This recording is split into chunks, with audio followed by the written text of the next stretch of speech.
know I need to size up with you, and when I defang the Viper, trust me, ain't gonna come from nowhere. Jeff, I already put you out. I don't even know why you're out here right now.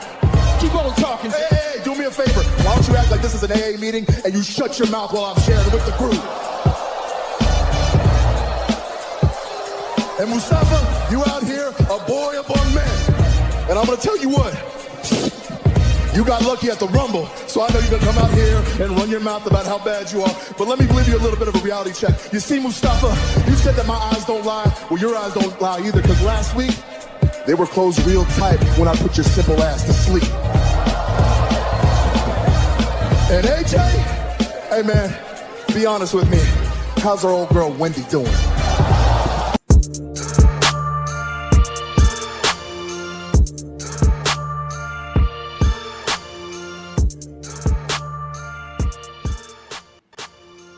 Welcome back to the Clark Street Wrestling Podcast. It's me, Hafeez, and with me, as always, is Devin. Devin, how you doing, man? I am good, feeling good, ready to talk about some wrestling, have some fun. I titled today's episode 2, Let's Make a Pizza.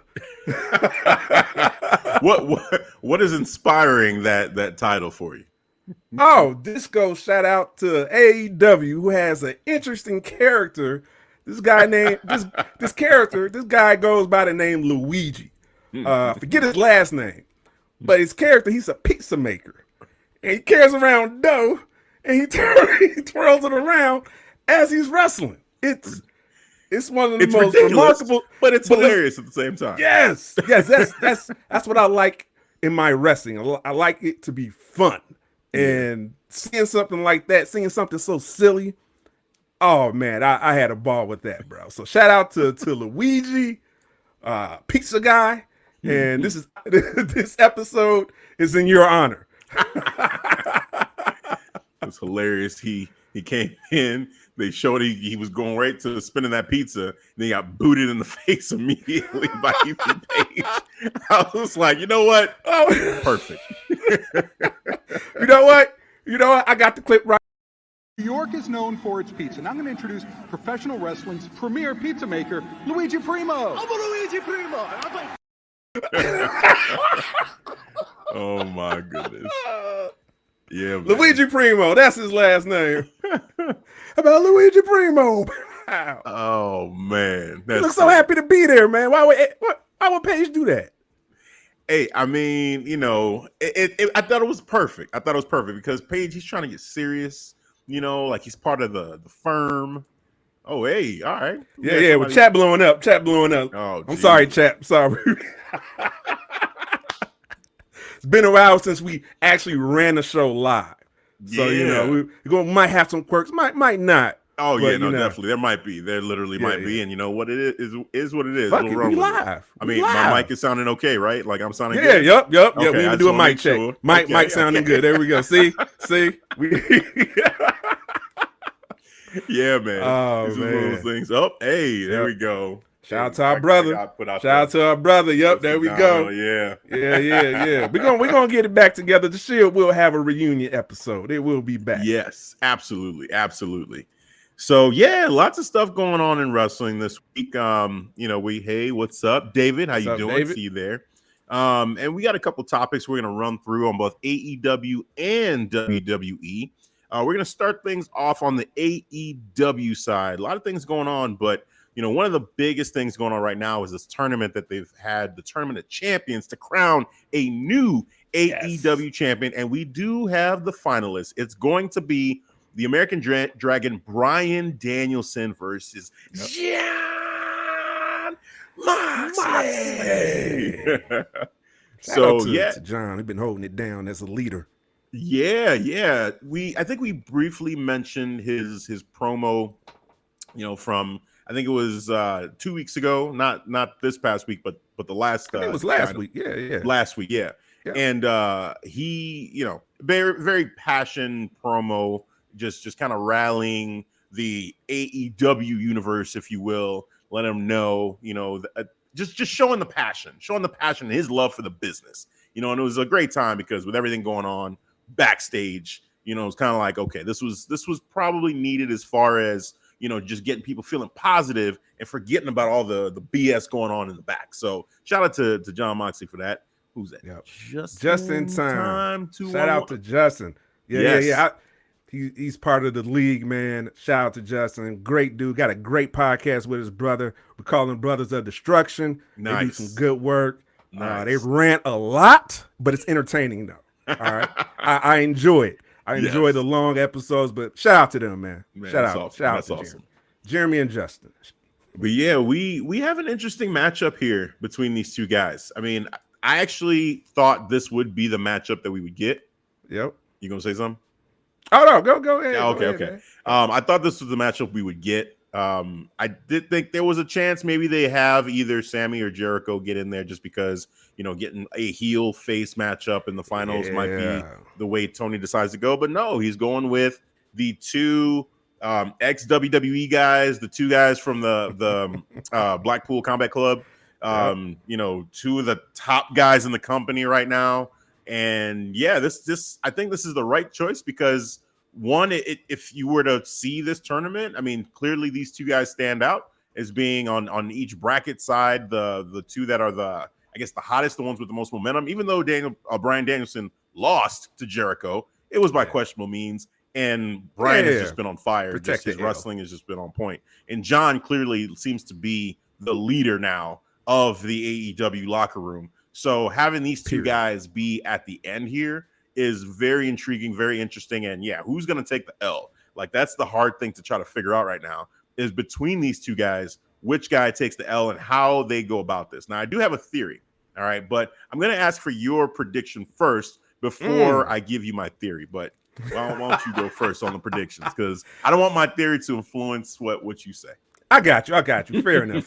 Because you it's the Messiah in me. I know. I think you got some connections that I'm not seeing, and that might influence. So good call, sir. Good call. So I would happily go first. Shout out to World Elite Podcast, by the way, man.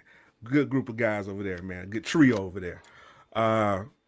So Daniel Bryan, John Moxley. I like that we're getting this matchup for the AEW championship. Even though they fought in WWE before, this still feels new, because it's in AEW. Mm-hmm. So I enjoy that factor of the refresh match from this perspective. Now with Bryan Danielson, all right, just gonna say it. So with Bryan Danielson, he's going over, but I have an asterisk marks, man, because what's playing in my head right now is the greatest heel in AEW, and that person is MJF, who holds the Joker. Now, we did talk about this last week. Yeah. If he would use it as like a cash in, like a Money in the Bank, and I don't care. I don't care if it's copied by WWE. If it works there, if you want to do copy and paste, fine, because it works and it makes sense to use it like that as a heel. Because he did use some strange language. It's like, hey, I can use this anytime I want to. So is this an anytime moment? And I'm going to go with yes, because this is the heel season. This is the year of the heels. Shout out to, Tribal Chief, head of the table of that heel. And by the way, shout out to MJF, who acknowledged the bloodline, who acknowledged the Tribal Chief. You hear that, Bruce, by the way? I've been trolling him, but good job. He's been ignoring me. He's been faithfully. I know what he's doing. He think he's.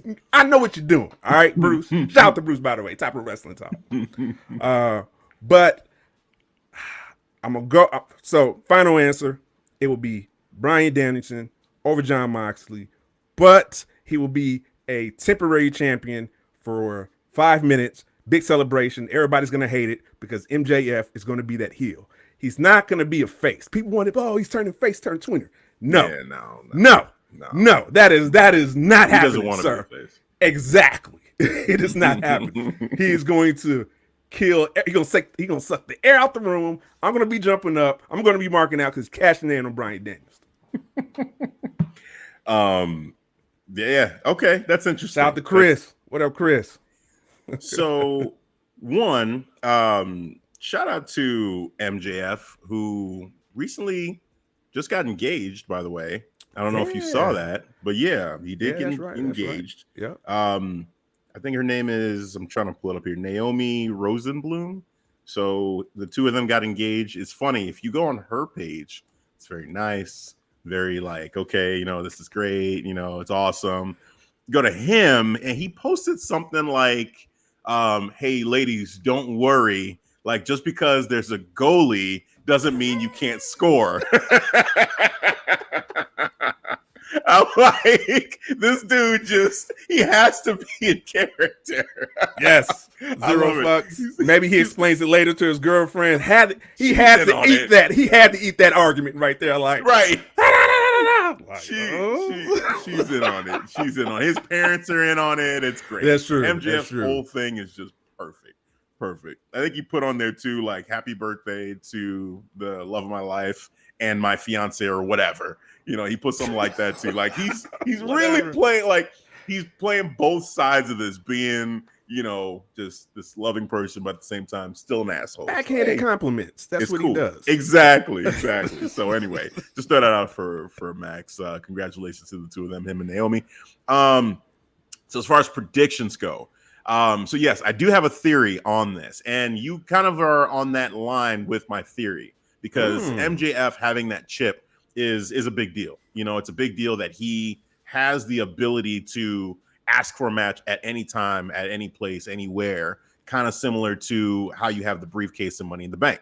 So I could see him using it the way I see him using it potentially. And this is what I'm kind of hoping for, because my first thought was exactly what you said. Bryan Danielson wins, there's a cash in. I could totally see that happening. Yep. And ultimately that might be what happens, because it might be simpler. Just have the two of them, Jon Moxley and Bryan Danielson, have this match, give the people what they want, this one-on-one match. Let's see what happens. But I'm starting to think that they're not going to tell us this is going to happen up front. But I feel like Max, what I would like to see, because I'm kind of not interested in seeing Bryan Danielson be champion for 5 minutes.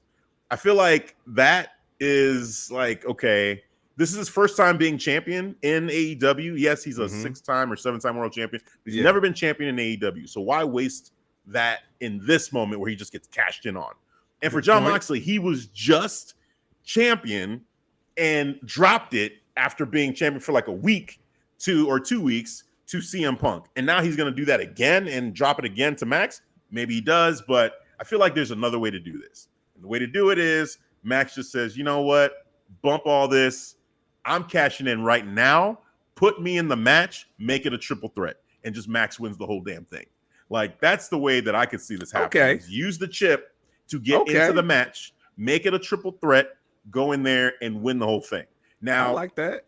The thing against that is Max being a heel. He might try to say, hey, why should I expend energy, fighting in a triple threat when I can wait for these two guys to kill each other and then cash in? That's the easier way to do this. Yeah. He waited to the last minute between The Fiend and Braun Strowman, and then he finally showed up. Right. And maybe that happens too, where in the middle of the match, instead of, because I just don't want to see Bryan win and then have it taken away from him like immediately for his first title reign. Like that. I'm just not with that. And even with Moxley, I don't want to see that happen to him either. I think if they're going to do that, I think it's more likely that happens to Moxley than to Bryan, because again, it's Bryan's first championship reign. Whereas for Moxley, this is his third. So who cares? If he's champion for 5 seconds, it is what it is. But I don't even want to see Bishop, that happen. by the way. What's that? Shout out to Bishop, by the way. What up, Bishop? Terrible Wrestling Takes. Enjoying this lovely AEW conversation. Jon Moxley, he was supposed to go on vacation, and he even mentioned that in his promo, like, I was supposed to be on vacation, but, and we know why he's still around. So I don't think he's going to stick around. And Bryan, again, because it's his first title run, I'm like, do that to him this way. So what I'm hoping for, because let's just cut to the chase. We all know what time it is. The fact that they brought Max back, it means he is going to be champion. Like, if I'm Max, there's no way I'm coming back without some kind of bonus and the title. Like, that has to be in the plans. You have to strike while the iron's hot and just put the rocket on Max's back to give him that title. So for me, I feel like, yes, they're going to have this match. Maybe it's not in the very beginning. Maybe it's in the middle of the match. I'll allow the Tribal Chief jumping in the middle, wreck everyone, leave. Yep. Neither one of them gets crowned champion. It's Max that gets crowned champion. So I'm actually going on a limb and saying it's going to be Max that wins this championship before either one of them gets crowned. I feel like that's what I really want to happen versus seeing either one of these two guys. I'm just glad. Yeah, no, great point. On the show, he was just talking to Mox. He wasn't even addressing Jericho and Bryan Danielson. It sounded like Mox won. So if you follow that line of thinking, then it is more likely that it's Mox that wins the title and then Max catches in on Moxley. Like that, based on the way that the story is progressing between those two, it seems like, there's more animosity there because, Max said, it kind of pisses me off that this guy isn't afraid of anything. And, you're playing a character, whereas I'm the real deal. This is who I am all the time. Like, it seems like the feud is really one-on-one, and Bryan is just Bryan and Jericho both were just there. So, yeah, I just feel like it makes sense. Again, Moxley's not sticking around. With all that being said, Moxley is he deserves to go on vacation. He had a plan. Yeah. He postponed it to do them a solid. So let him take his break. Either they're gonna have him win the title and then Max cashes in, which I don't want to see, or have Max in the damn match and have him win and just be crowned AEW champion. I like that better. I would love that. In honor of the Tribal Chief, head of the table, for MJF, for him to go over, but he will be doing what the Tribal Chief did already, is wreck everyone and leave. So it is. It is decided. It is decided. It is decided. Oh, man. On that note, moving on. There we go. So next up, we're going to do predictions on Swerve in Our Glory versus the Acclaimed. Oh, man. So we kind of did like an early prediction on this on the show. We did. And I guess we'll just follow up on that a little bit because, we talked about the heel run basically for Swerve in Our Glory and whether or not they should pay off everything that they had built, at All Out with the crowd loving the Acclaimed and really wanting them to win. And people even thinking they should have called an audible, that Tony should have just said, hey, you know what? Screw it. Let's go with the fans and let's give the Acclaimed the win and make them new champions right then and there. We both said no, that they shouldn't have done that, that it actually was the right move to just keep it on Swerve in Our Glory. You have the crowd in the palm of your hands. They feel like, oh, this is the time. And then it doesn't happen. Like, that's kind of, for me, that was entertaining as hell to see, to be like, wow. And it helps the Acclaim to be even bigger stars because now people really want to see them win the championship. Now, at this point, if they do give the Acclaim the win, the crowd is going to go nuts. They're going to love it. Now, how long are they going to stay loving the Acclaim like they do? We'll see, because, sometimes these fans are fickle and they get bored. In AEW, less so than in WWE. I'll give the AEW crowd a little bit more credit than that. Right. But as far as this goes, the other side of it would be Swerve in Our Glory as heels. It's the same thing. You have people thinking the Acclaimed are going to win, and Swerve in Our Glory says, and just gets the dub again at Arthur Ashe. Oh, man. What a heartbreaker that'll be. It's the year of the heels. I'm telling you, bro. It's all about the heels this year. Oh, man. With that said, I'm going with Swerve in Our Glory. I think Swerve in Our Glory pulls off the win again. I think they're just starting to get into their groove as a team, as far as, now that they're established heels. We're seeing Swerve especially go full on Kobe. Bro, he's a habitual line stepper on that heel, right? He's like, I got one toe over. Dude, he gives no F's, man. Like, he's got that Mamba mentality. This is Kobe and Shaq for real. Yes. Like, these two dudes, they feel like that combo that's just together. They're unstoppable, and they got all the swag in the world, and they know they're the best. But two of them eventually, we know they're going to clash. We know it's going to happen, but I think you need to build that dynasty first. You need to have them hold on to the titles for a longer time and really establish themselves as one of the best tandems ever, so that when they do split up, you can say, damn, if they just could have just put aside their animosity, put aside all the BS, then they could have been maybe one of the greatest tag teams of all time, a la Shaq and Kobe. So, hey, I'm rooting for the continuation of the story, build up Swerve in Our Glory as a team, as a force to be reckoned with, that even much as the Acclaim is getting love, even the Acclaimed at the height of their powers cannot beat Swerve in Our Glory. Nope. That's what I want.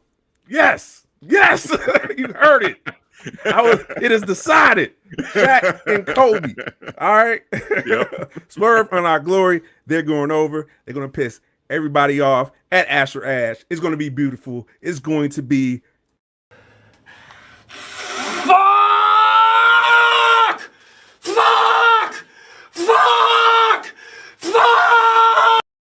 the IWC. Oh, okay. I was like, why'd you put that one up? No, because the IWC will be exploded. They were like, they'll claim they're ready. Okay. They should have went over. I'm just ready to see it, because Swerve in Our Glory, just like you said, man, I think they hit the stride right now. Like, they got some solid wins. Yeah. Kofi right here mentioned it when they had the match with Lucha Bros. Phenomenal match, man, on Dynamite, bro. Phenomenal match. He said 5 stars. Hell yeah, man. I was enjoying. I was having fun with that match, man. So hell yeah, it's the year of the heels. Acknowledge us. Yeah, man. I see it. I think it's the right choice. Go ahead and do it. If they have the Acclaim win, the crowd is going to go nuts, and yes, that's great. But I think that kind of puts Swerve in Our Glory in a weird spot where they didn't quite reach the heights that they could have either. Yep. And I think a loss actually doesn't hurt the Acclaim. I think they will continue to be loved, and they'll be that team. They'll be the people's champs, versus like the actual champs, regardless if they lose. So yeah, I think Swerve in Our Glory, they convincingly need to win by heel tactics. Like, fuck a clean win. You already won by a clean win. Like, take a shortcut. You think they need to win this? Because the crowd's already going to hate them regardless. And Swerve, Swerve is going to be an asshole. He's definitely going to piss the crowd off and just flip them off or whatever. So I don't know that I necessarily need heel tactics. I think the blow will lessen for the Acclaim, though, if that's why. Like, yeah, if they was to take another clean loss, yeah, they can take it, but I don't know. For me, it's up in the air. That's how I feel. Like, will they just fall by? Does the rankings matter now? I don't know. No, they don't. It's a great mystery to me. I'm trying to figure it out. 1 week they're back on, another week they're not. I don't know. Somebody explain me how the rankings work. There's none of this. The rankings don't matter. We already know this. It's fun to look at, but no. Yeah. I would just love to see it, and I would love to see it by Half K. Like, does Keith, even though he's a heel? I think so. I think it can work. I would love to see it, especially next to Swerve, because he just got all the energy right there, and he could feed off that and just, I don't know, do something heelish. I think anybody Swerve, nuts. What's interesting about Keith is that he's not. I think this is what this is alluding to, is he's not actually playing up the heel. Like, he's not trying to be like, I'm bad now. Like, he's just he's just in his bag. He's like, I'm just awesome, and that's it. Like, and just the way, it's so funny. If he's a face and people love him, all the stuff that he's doing, like, orchestrating the crowd and just, pointing to himself and just being proud of the fact that he's able to do all of these like cruiserweight type moves, it comes off as, hey, this is cool. This guy is fun. But as a heel, it's almost arrogant in a way for him to just be like, yeah, look at me. I'm so awesome. Like, I feel like that is the communication that I do get from Keith Lee, where he's being booed and he refuses to change anything. And he's still like, it's like The Rock back in the day. When The Rock was a heel, he was very like, I'm The Rock, I'm the great one, like, I'm the people's champ, the people's choice. And just the way he carried himself, like, just proud of himself, even though people hated him. He's basically a big, like, fuck all of you, like, I don't care. I'm me and that's it. Yep. Like, that's the way that Keith Lee is playing this. Whereas Swerve is in your face, like, I don't care about none of y'all. Y'all can kick rocks. Like, damn, being loved. Hate me. He's like you with this, right? He's like, give me all the hate. Give me the hate. Give me all the energy. I love it. I love the negative energy. Give it to me. Boo. Give me all the hate. Boo. Yeah, Dom. Give me. Do you want the acclaim? Not gonna happen. Just give it to me. Exactly. Sorry, Dom. Sorry, man. It could happen. Tony could cave, and he'd be like, you know what? Let's give the people what they want. We've had a tough couple weeks. Let's give the people something to distract them from everything going on in the back. No.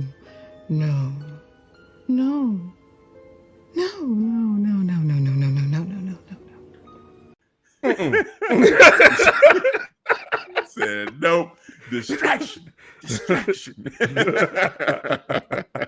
Oh man, well, we're in agreement there. We both have Swerve in our glory coming out on top, retaining the championships. All right, so switching gears here a little bit. One thing we talked about last week a little bit was Ricky Starks and Powerhouse Hobbs and that rivalry, or the match, I should say, and just the fact that it was short, and you were disappointed with how short it was because you were really invested in the story. Well, the story seems to be continuing. They're not forgetting it. They're going on. How do you feel having seen kind of some of the aftermath now on Dynamite between Hobbs and Starks? It was enough drama because Hobbs came out there and talked this shit. He was like, I knew this guy for he said 21 months? Yeah. But I finished this in the wrestling ring in 4.5 minutes. I was like, damn, okay. And he's saying it with his chest. And Ricky Starks comes through the crowd. Yeah. I'm like, okay, now I'm back. I'm reinvested. Okay, you know what I'm saying? They was able to use, lean back on the relationship they have with each other to get me back reinvested because the match kind of just snuffed some of that, the all-out match that they had, the 4.5 minute. Just snuffed it all out to me. But they're making it make sense going forward, and I like that. So I'm understanding the story. I didn't understand it at first. Now I do. I'm like, cool, Hobbs, talk your shit. You destroyed this dude. You know what I'm saying? And I'm looking forward to this match going forward. That's cool because I told you I actually really loved the match because of the fact that, with Hobbs, he looks like a dude that could do that to Ricky Starks. That, just out of nowhere, just takes him out quick, so I had no problem with the end of that match. And I felt like it wasn't over. Like the fact that they did that, it kind of signified like, okay, there is going to be a return. There is going to be a rematch. There's going to be another one of these down the road. It seems like AEW likes doing this. They did it with Moxley and CM Punk. It was a similar thing where Moxley beat the dog shit out of CM Punk. And then all of a sudden they said, hey, let's do a rematch, which that one, I still don't understand, but okay. No, right. You're right. I wasn't with that. But this one, I feel like, okay. I mean, it's not for the AEW championship. It's just kind of a blood feud. It's more like they were like brothers, and now they have an issue with each other. It's very personal. So it makes sense. Riddle and Seth Rollins on the WWE side, it's kind of a similar thing where it's personal. So that's why it makes sense why Riddle still wants a piece of Seth Rollins. Yeah. But, with Moxley and CM Punk, it's like, well, it's for the title and the rankings are supposed to matter, right? So if CM Punk loses, shouldn't he go to the back of the line? But yeah, rankings don't matter. They don't matter. So let's get it. I don't like this topping in my pizza. No rankings. Right. Nope, not on my pizza. Don's giving you all that hate. I saw that hate. Yeah. Hey, give it to me.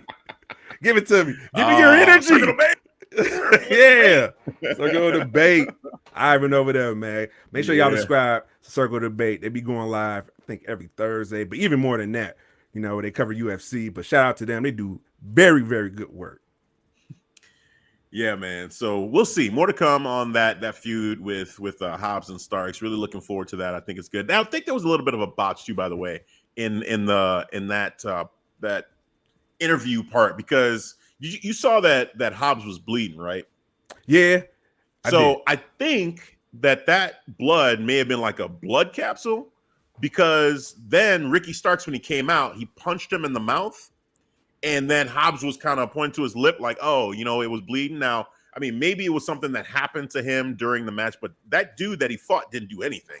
So I was like, why is he bleeding from the mouth like this? So maybe something happened and he was bleeding, but I think there was a little bit of a botch where blood. they wanted to make it like, oh, he like Starks punched him in the mouth and made him bleed, and instead the thing like cracked or whatever in Hobbs' mouth early, and he just couldn't stop the bleeding. And even the camera kind of panned out a little bit towards the end of it. Of his, like they were like, oh shit, we don't want to show this. Like he's already bleeding. He's bleeding early.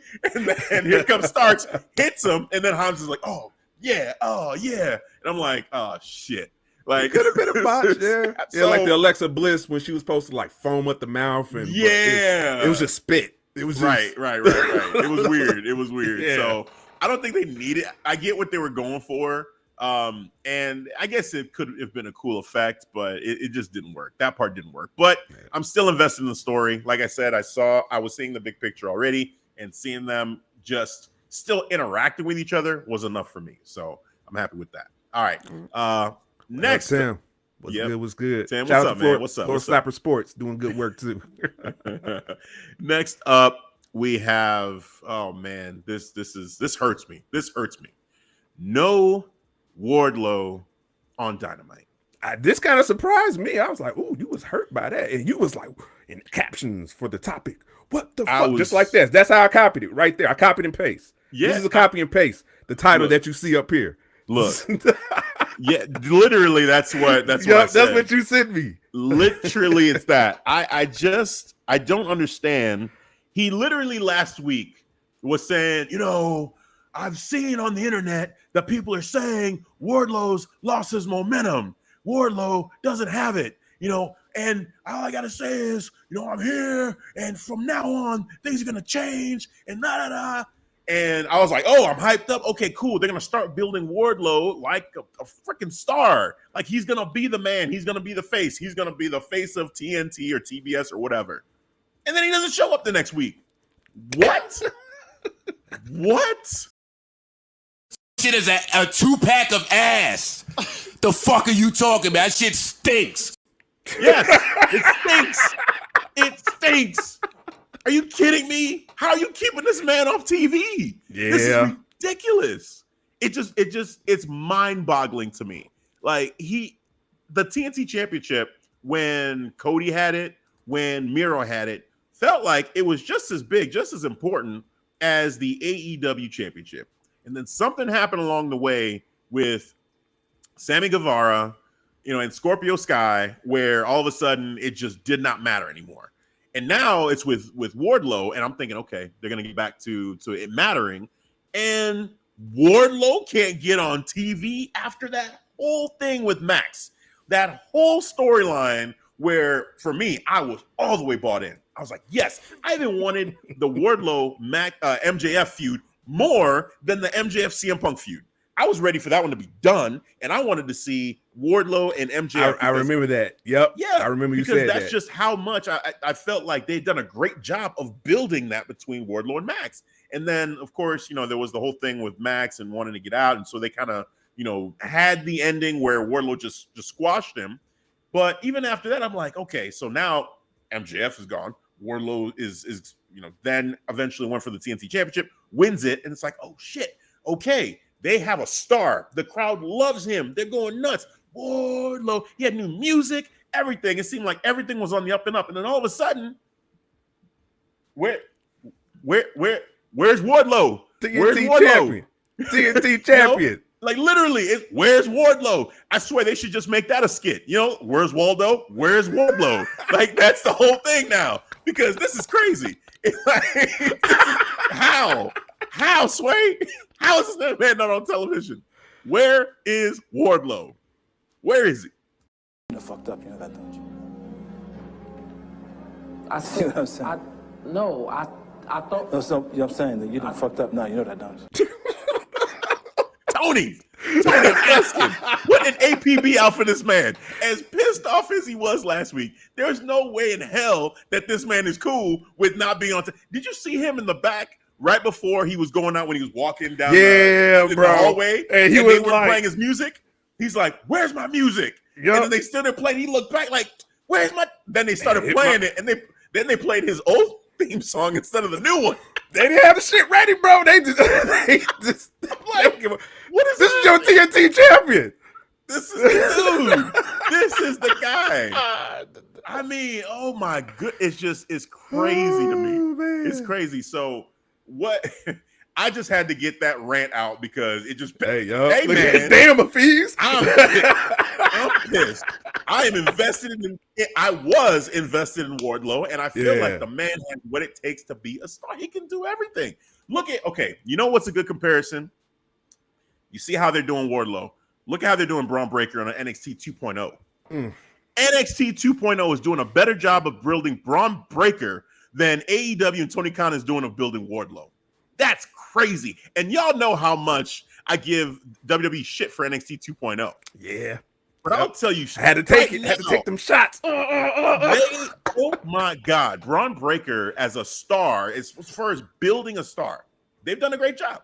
Even while Vince was still there, they did a great job of building him as a star. Even with Vince, yeah. That's a good point. Get that. What? Developmental's beating you in terms of creating a new star? That's crazy. He did to say something, bro. Like, come on. Wardlow, speak up. This shit ain't gonna work. He did, though. He did. He on television took that mic and said what he said and spoke from the heart. And that should have been enough. And Tony, I guess, heard that and would say, okay, that's nice, but I got all this other shit I got to do. So, we'll see you in a couple weeks. It's fine. Hopefully we see him at Grand Slam. Hopefully.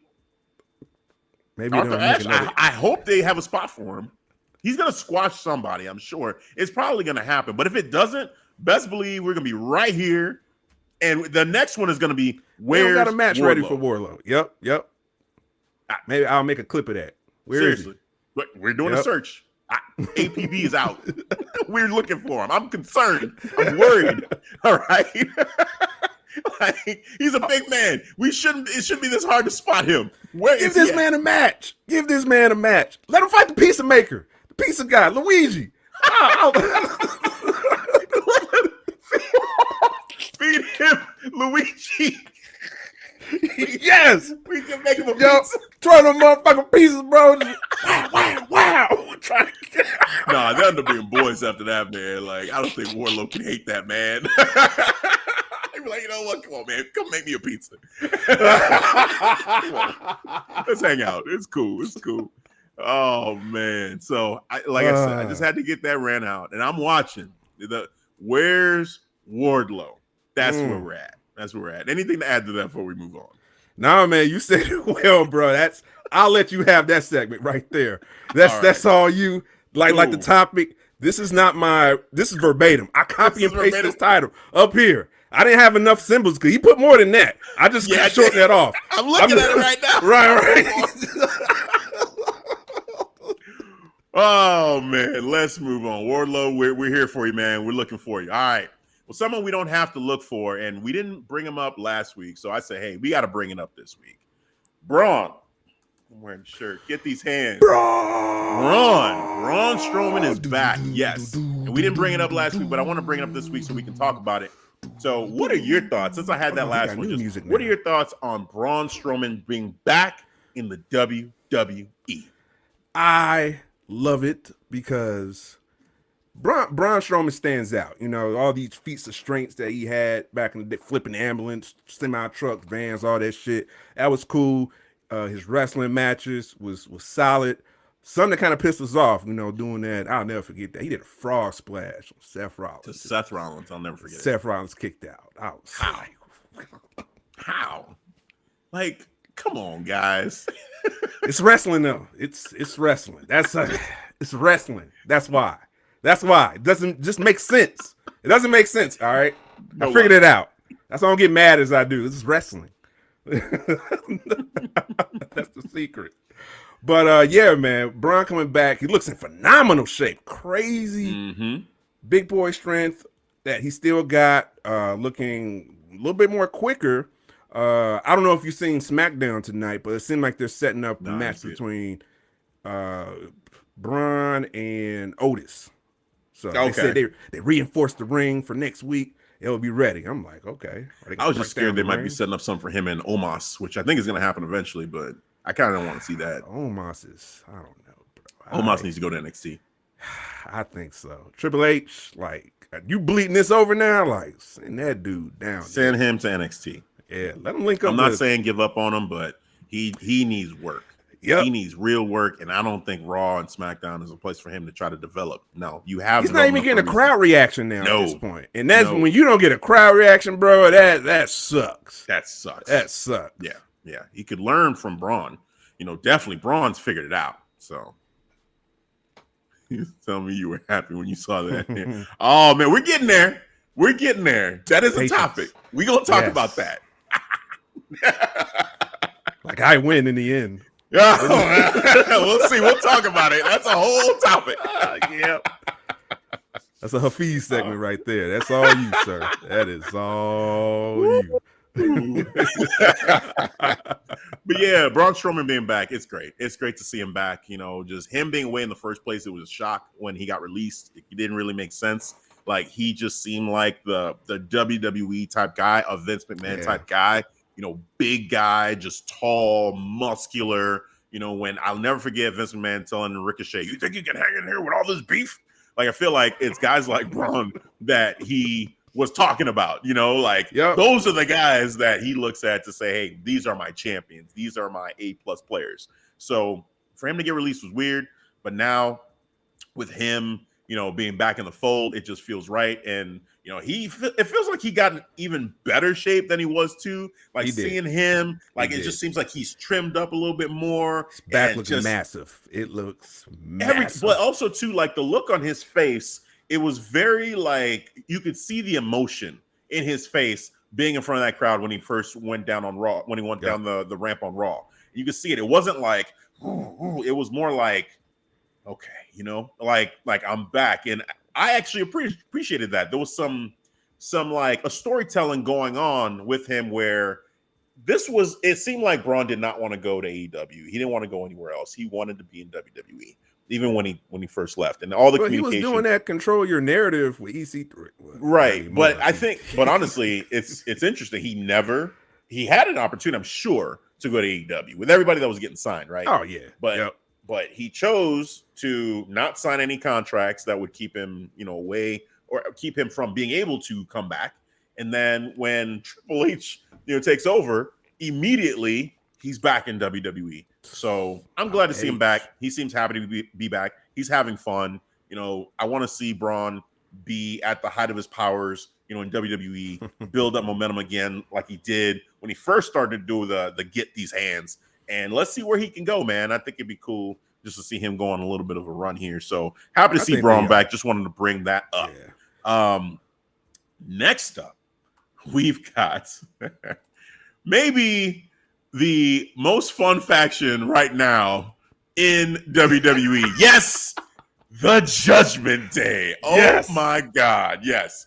I mean, the Bloodline is the Bloodline. Like, hey, we the ones. That's Tribal right. Chief. That ain't nobody better. Ain't no one all the gold better. Yes, for sure.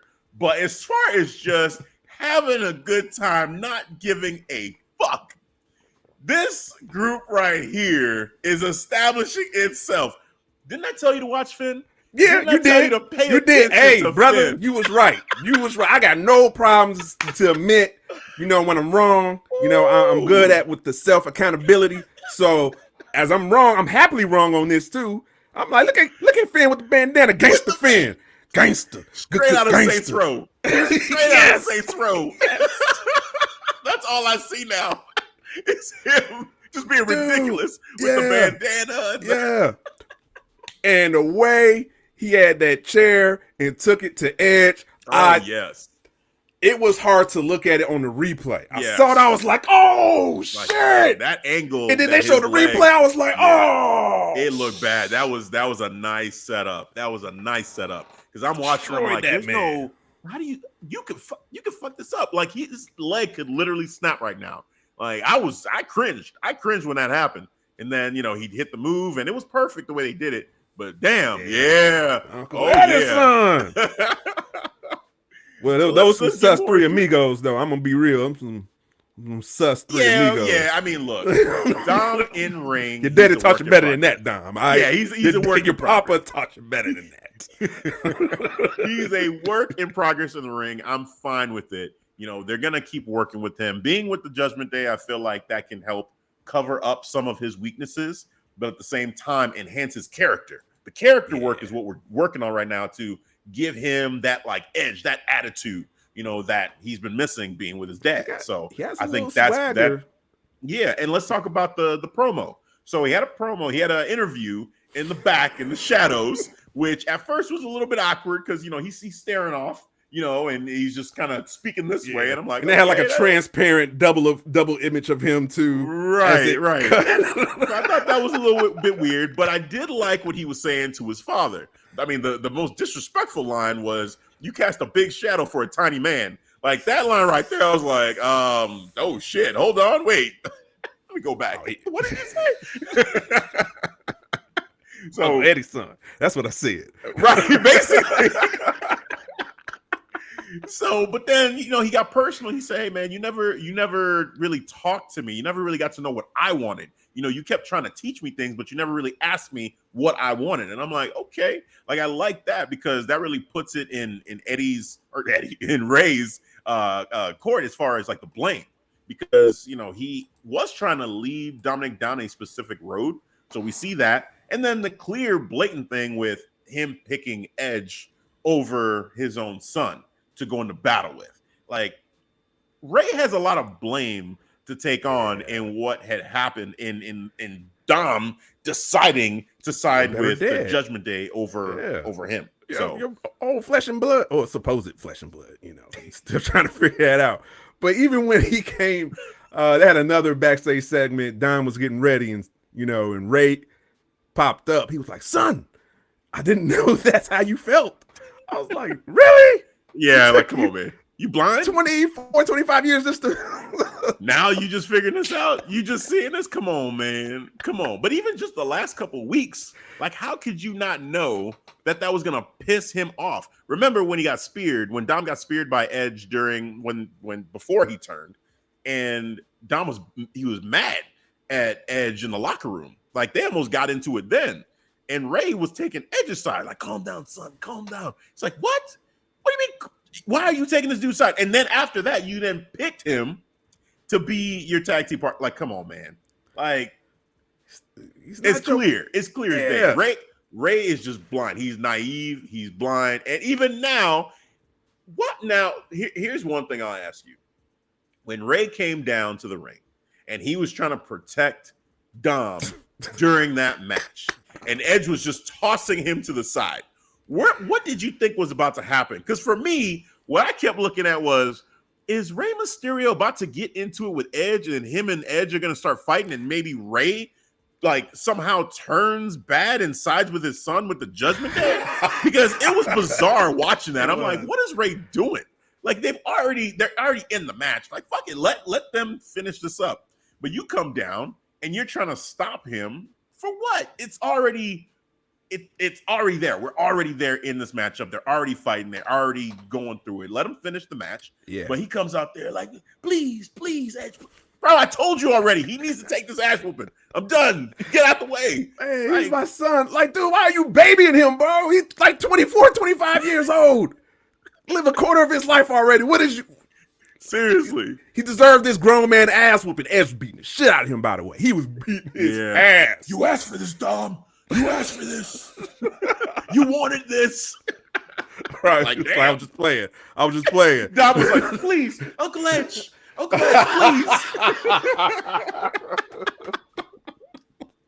at that Rhea. What did I do? Man. Dude. Rhea too. The real MVP of the Judgment Day. Shout out to Rhea. I don't know what she whispered in his ear, but that just magical. Magical words. Tell him you're a man. Tell him you're a man.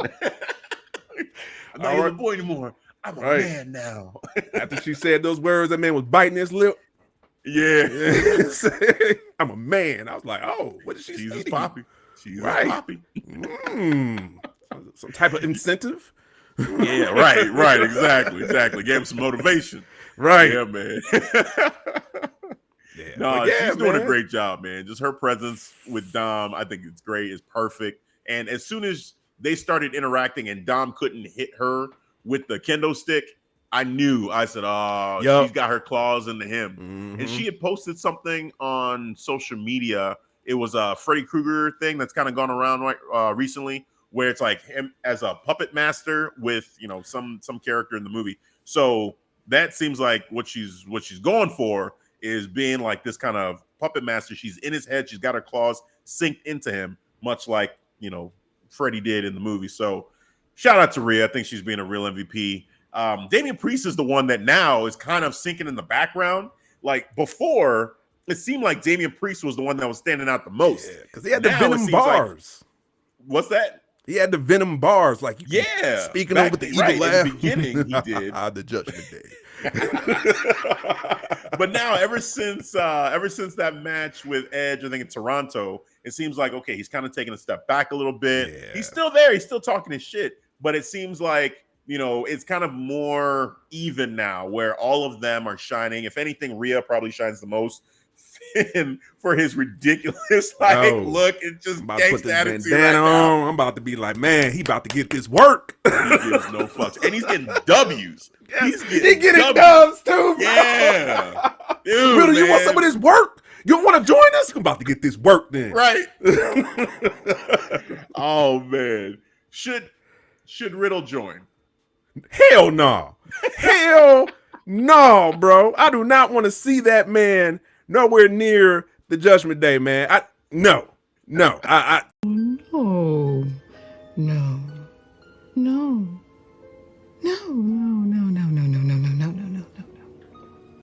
I would not have it. No, sir. Hey, man. I just brought it up because I was looking at it. I'm like, that's interesting. That's cool, but I just can't see it. I can't see Riddle being with them. And, you know, if Randy were to come back and Riddle were to turn on him, and let's say they didn't do the whole thing with Dom, maybe I could have seen it then. But now I feel like Judgment Day seems pretty much complete. I feel like they have the members that they're going to have. But why are they still looking for new members, though? Because even when they got Dom, you know, in that promo, was it the beginning of Raw? I think so. That they went out to Matt Riddle and was like, hey, how about you join us?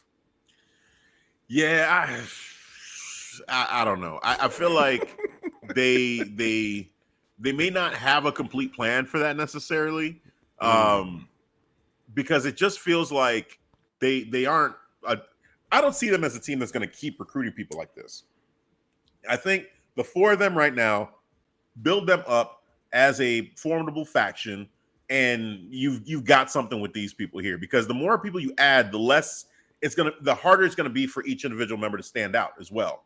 You know, if you have too many people, it's kind of like the NWO, where they had so many members, you start to forget who's in there. Like, who the hell is in the NWO? So many, they kicked off a variant of it. Right, they had to. Right. It had to happen because it was just way too many people in black and white. We're about to tree branch this faction, bro. Right. I'm doing too much. Then they had a war against each other. Yeah, right. It was hard. So now it's like, okay, I feel like this group, just leave it as it is. If you kick somebody out, you can replace them. They could do it again that way. But to have it more than four people, maybe they add one more person. Maybe. But I'm good with it the way it is right now. I feel like Me too. Build these four as you know, as being a formidable faction. Help Dom grow his character. Have Finn kind of just take this as far as he can and just have fun with it. And he's the zero F person. Dude, he's the goon on the squad. I'm the goon, bro. I'm gonna do anything. Right. Anything. I just love it. He just gets the chair and sits down, like mocks whoever they just whooped. I'm like, wow. This is the Judgment Day. This is the Judgment Day. Wow. It was a process. I'll tell you that. They were looking like Retribution for a second there, but they flipped it. They flipped a little bit. It was a little shadowy place. Yeah. Right. Half K. So what do you think will make Ray break in order for him to accept a match with Dom? I mean, it'd have to be something with the family. You know, I think if, let's say, his mom and Aaliyah, the sister, try to plead with Dom, which I think is coming. I think it's going to happen. And Dom disrespects them or like puts his hands on his mom or his sister, you know, and like shoves them to the ground or something like that, he's gonna snap. Like Ray's gonna snap. Like, look, I gotta discipline you. Like, that's it. It's done. Like, I can see it needs something to be like in-house. It needs to be in-house. In-house. Yeah, nothing. I don't think Dom can do anything to Ray or to Edge or to any other wrestler that's gonna get Ray to feel Edge that way. up. Like, they fucked him up pretty nice. Right, but I don't think Ray that's not enough. No. I think it needs to be personal, where it seems like Dom he has gone full disrespect to the family. Just disrespects Ray, but more personally, even for Ray, if he disrespects his wife and his daughter, because that is like, who are you? You're not my son anymore. Like, disowns him because he does something just so disrespectful to his family that it's like, okay, no, that's it. I'm gonna give me the backstage segment. I want to see it. Maybe Dom is going to introduce his mom to like Rhea. This is mom's Rhea, and it kicked off from there. Like, I can see it, bro. Right. Marks with Mikes. What up? Shout out to Marks with Mikes. Man, they got some top-notch podcast content over here. Let's see what we got. The comment. Ray Mysterio need to call Joe Jackson. You know what to do on this situation. Yes. I watched American Dream. I got a vivid picture of what Joe Jackson did with his family. Oh, man. Damn. Oh, man. All right, keeping it going here.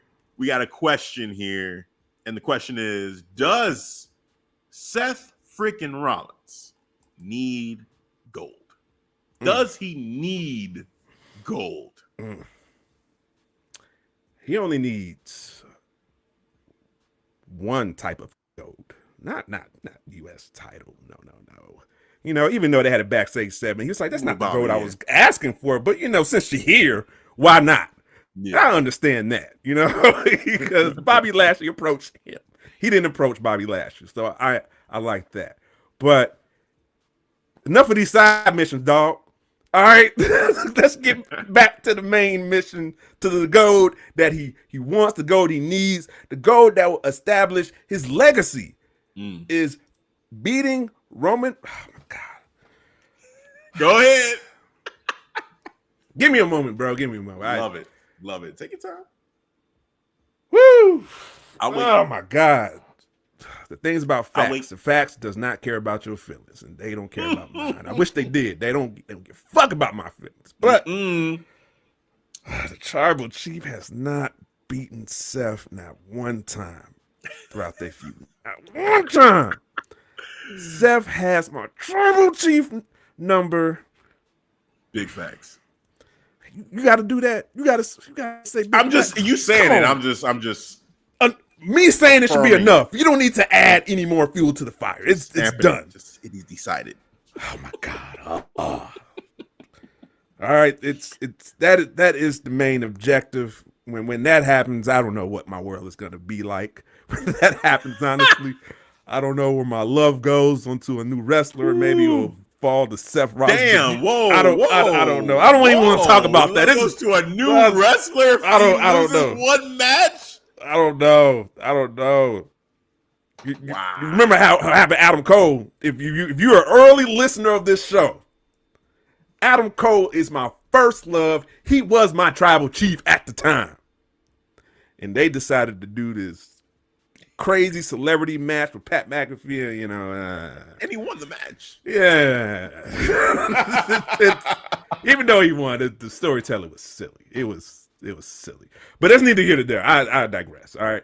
Anyways, yes, Seth needs gold. But it needs to be the Tribal Chief's gold. That is it. All right. That's the gold that counts. That's the gold that matters for his legacy. Yeah. I don't think he needs gold. That's you good? You good? I'm good, bro.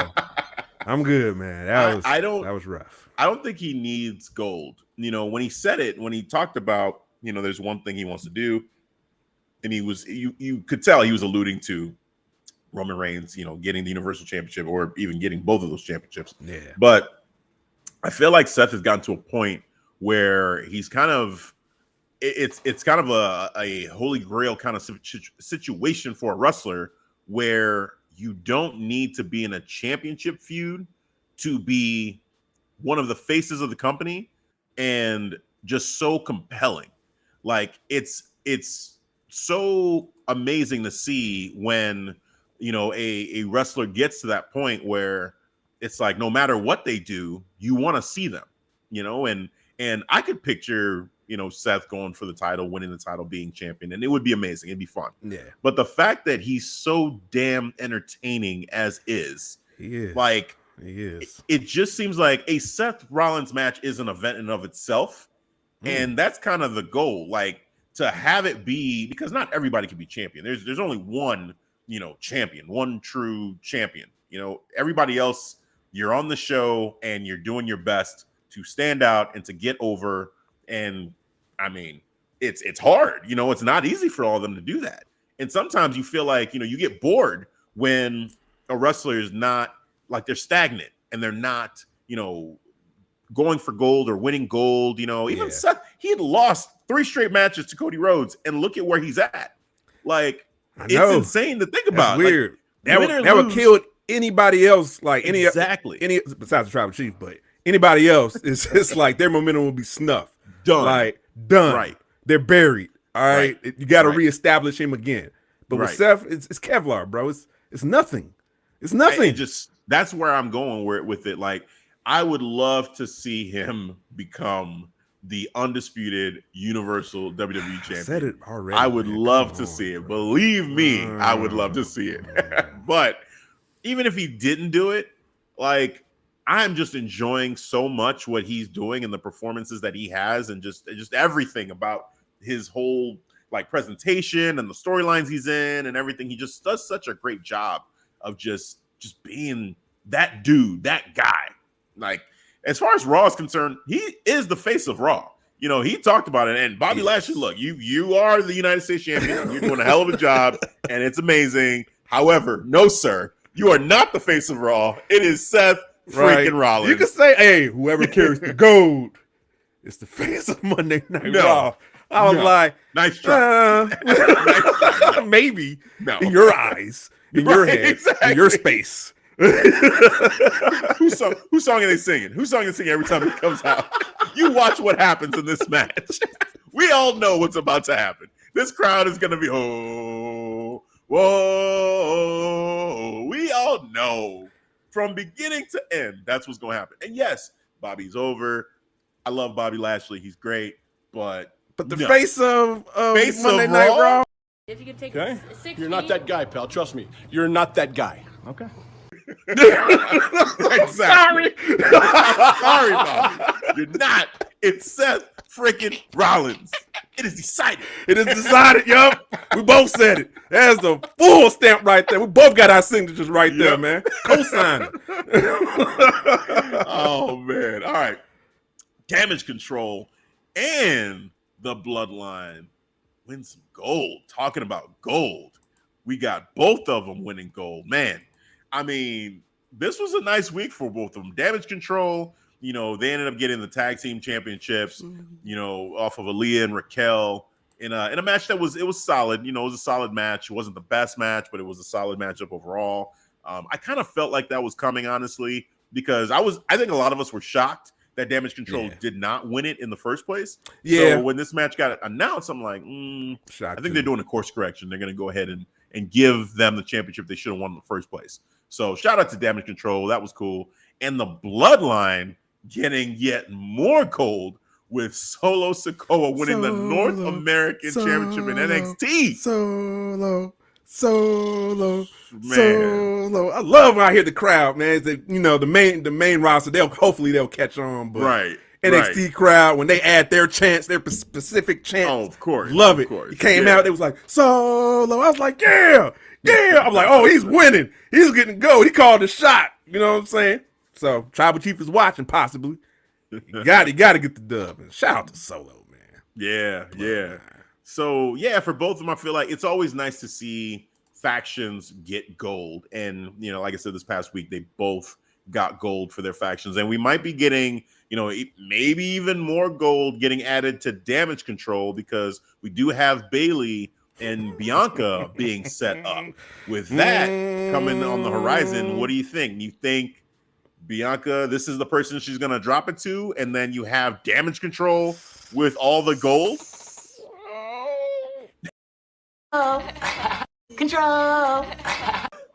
I gotta go with Control. I gotta go with Bailey. Hey, it's the year of the heels. I said it in the beginning of this episode. It is the year of the heels, and Bailey will reclaim what once hers. Yes. From the BST, the EST. Bianca is gonna happen when they figure out their match. Yep. She's gonna be it, and they're gonna have all the gold. You gotta establish the factions. Yeah. And shout out to WWE. They doing factions right. They making factions actually matter. Right. I don't know what they're doing in AEW. Factions, I don't know. I thought factions matter over there, but evidently they don't. Oh man. Well, say more, man. Say more. Like, what you mean? Because when I look at it, I see, let's go with Death Triangle, right? So Death Triangle, I feel like as a faction, so you're shaking your head, but I actually think they've done a pretty good job with Death Triangle overall. I mean, you got Tupac. Tupac, he's a double champ. Maybe not for long. We'll see what Orange Cassidy has to say, but I feel like that's been a cool faction. Best Friends, they are what they are. They're a comedy faction. They're just having a good time. The Firm, we'll have to see. I don't know about the Firm. The Elite, for a long time, they were on top. You have a lot of factions over there that I feel like have been doing good. The Blackpool Combat Club had so much gold at one point. They had that whole picture with all of them kind of like posing with their gold, short of, Bryan Danielson still don't have gold, but one day. But possibly. Yeah. But I feel like they've been doing, I feel like there are some factions there, like what was the one that was really like, I was like, why is he getting a faction? Cody's boy. What's his name?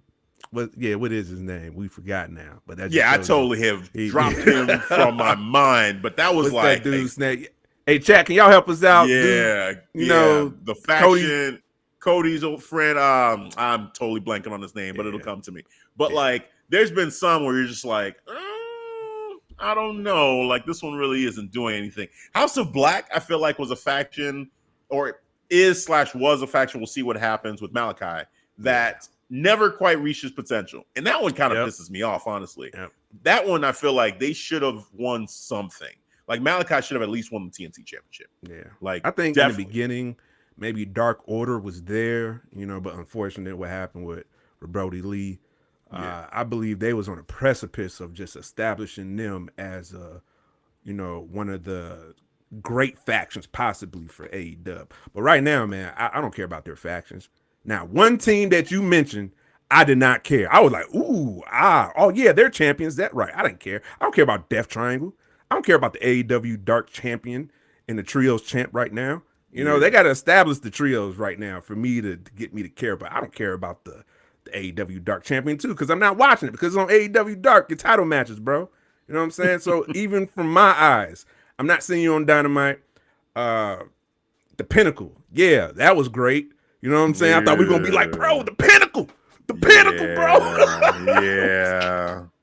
Come on, man. That started with MJF. He first infiltrated Chris Jericho faction, the Inner Circle, which I thought they was the OGs of the OGs. And nothing happened with that faction too. This is why I can't buy into their factions. Their factions suck the way they try to QT Marshall and the Factory. There we go. QT Marshall. There we go. That's probably the worst faction we've ever had. No. It's one more called the Wingman. It has Dolph Ziggler's brother in there. And some other. Is that really a faction though? It is. It's on. I saw it on the graphic. We're called the Wingman, and Peter Avalon's in that group too. Yep, Peter Avalon is in that group. It's about as bad as well, that's a topic. Put some respect on Bassett name. I will, but I don't care about factions. I'm the best. Pac, Tupac. That's cool. You're Tupac. You got 2 belts. Damn. 2 belts. The only thing where I new. co-sign with you, is he's champion of AEW Dark, basically. Like he only shows up on Dark, which I was shocked. I was shocked that the All Atlantic champion would only be on Dark, which is ridiculous. And now he is going to be at Arthur Ashe. Yeah, who else can part of? Yeah, catch out the Cave My IQ. Wow. Dan over there. Yeah. That's they call the wingman, and I don't care who's in there. That one's terrible. But they Pac and Orange Cassidy are gonna fight for the All Atlantic Championship. It's coming up next week, so we finally do have that going on television, not on Dark.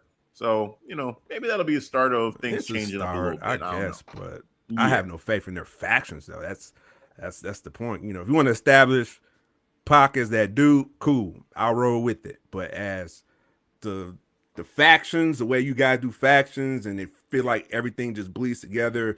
This faction looks like similar to this faction. No faction there seems like they're just running shit in AEW right now. Now, one faction.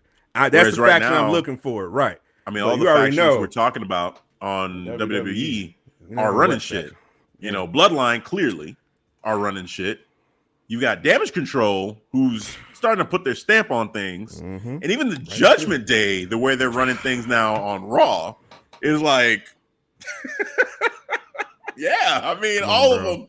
Imperium is back together. Imperium looks, oh man. Even the Brawling Brutes. Horrible name. Wish it was Fight Night. I'm fine with it. I'm on the record. Brawling Brutes. Fine with it. Brawling Brutes. I'm okay with that. I'm okay with it. It fits. They're brutes who brawl. It's fine. It's wrestling. We're going. Yeah, yep. You're right. You just brought me back in. Right. I was getting a little living. As soon as you said that word, it's wrestling. I'm cool. Wrestling. I'm back it's now. Fine. I am back. I'm fine. Woosah. So yeah, man. So shout out to Damage Control. Shout out to Bloodline being factions who feel like they're running shit. Nice. Can we have the Bloodline versus the Elite? Can we have Omega, the Young Bucks, and Hangman?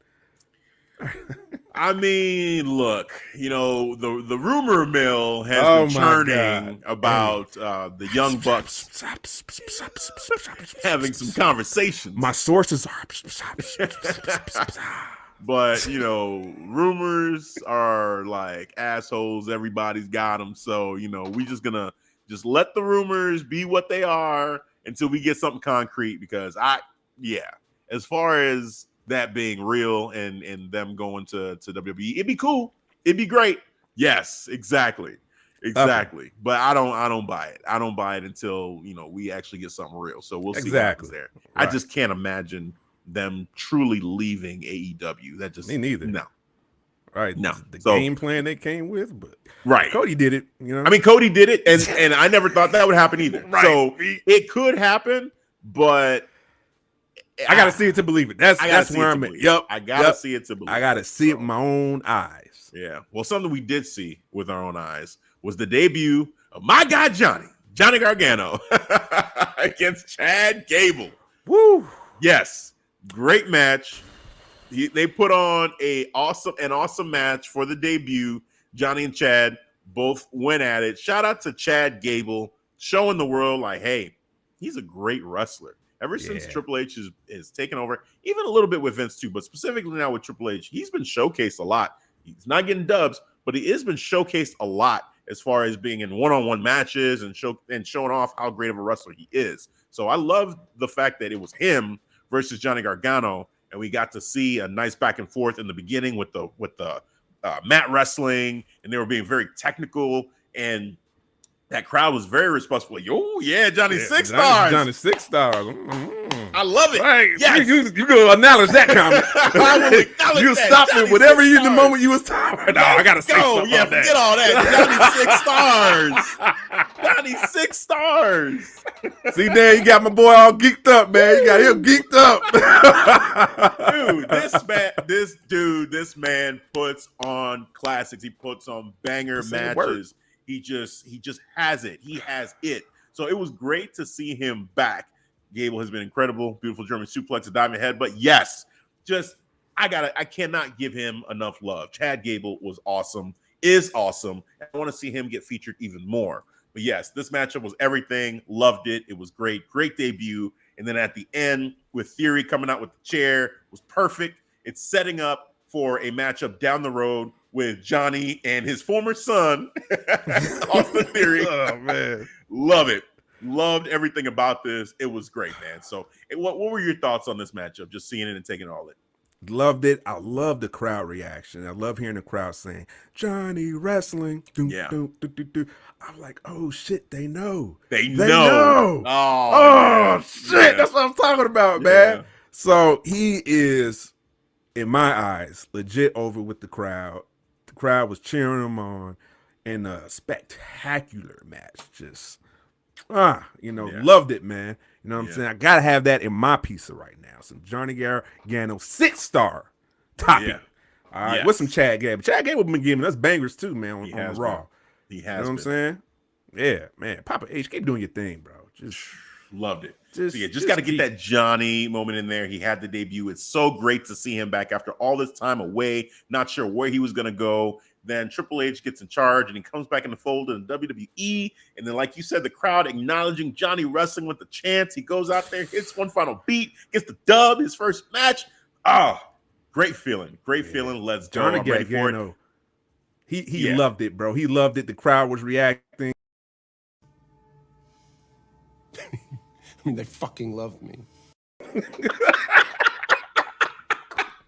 Oh, man, with the Homelander. Yes. Oh, you got to say that for Cody. You got to say that for when Cody comes back. When Cody comes back, it's going to be perfect. Oh, yeah. You love me. You love me. Love me. Yes. Cheer me. Cheer me. Cheer me. Cheer me. Cheer me. Yeah. Little kid, you want my belt? Yeah, you do. Here you go, kid. Here you go, kid, because you'll want it. You're not going to throw it back.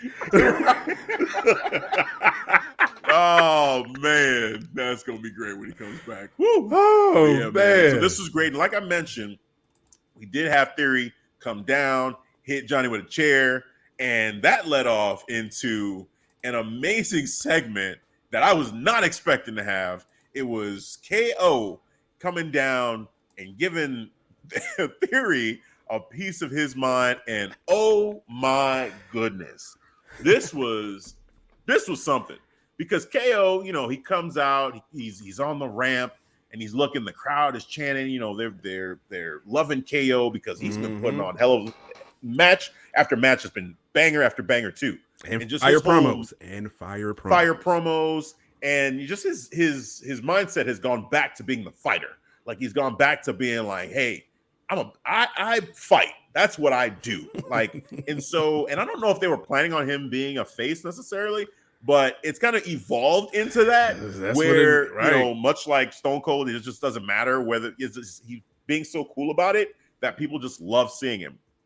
He gets in there and he's just talking to Theory, and he's just telling him, like, basically the way it came off to me was he's so frustrated with Theory, and he sees potential in this man, but he's just trying to let him know, like, hey, like you're fucking up.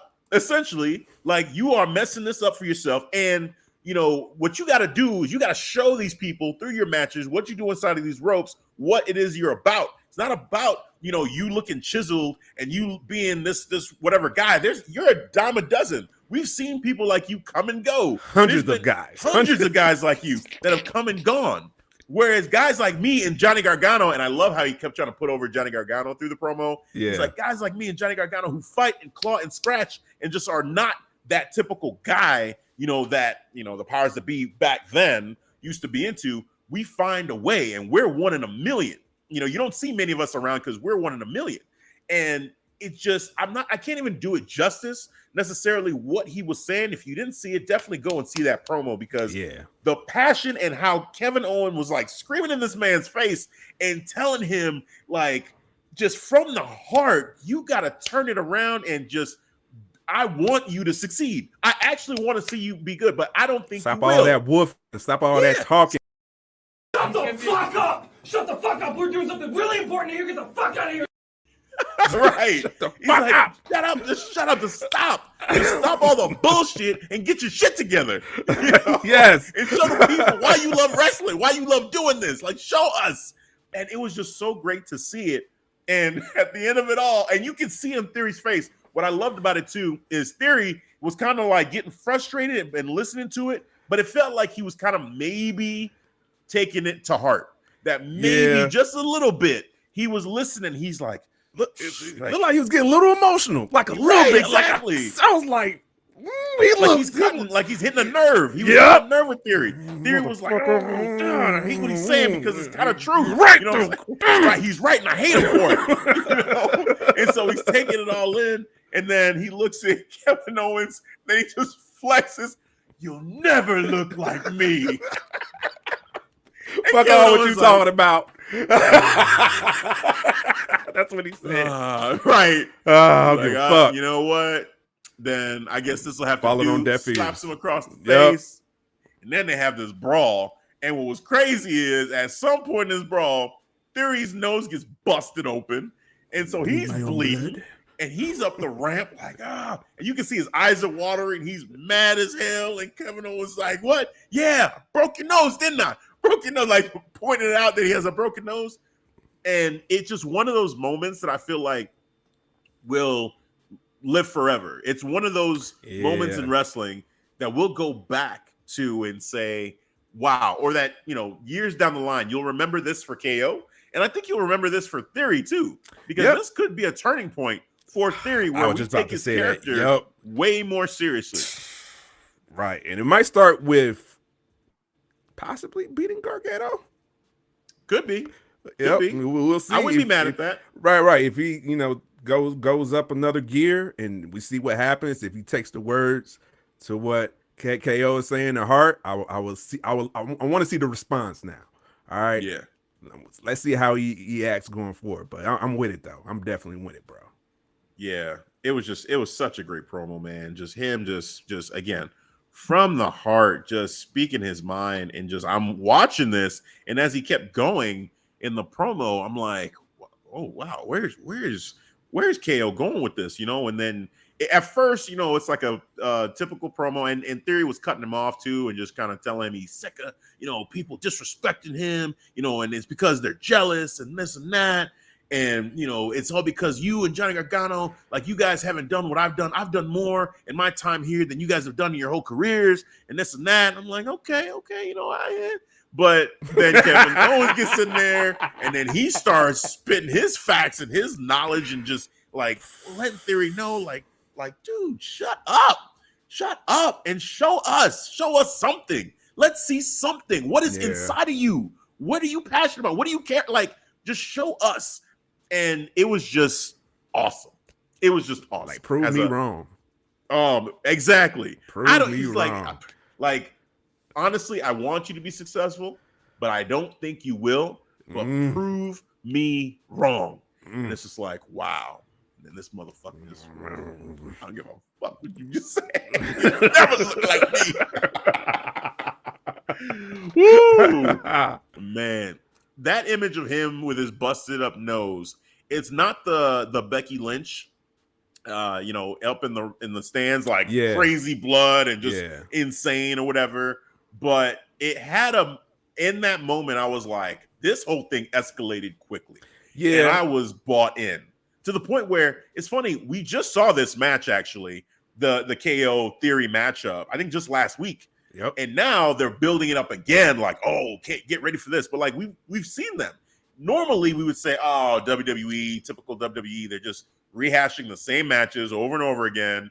But then now, though, because of the way it escalated, I do want to see that match. Like, they got me in. Sense now, yeah. It seems like the blood is boiling now on both ends. Like, okay, we gotta see how this plays out, because KO, he's doing his thing.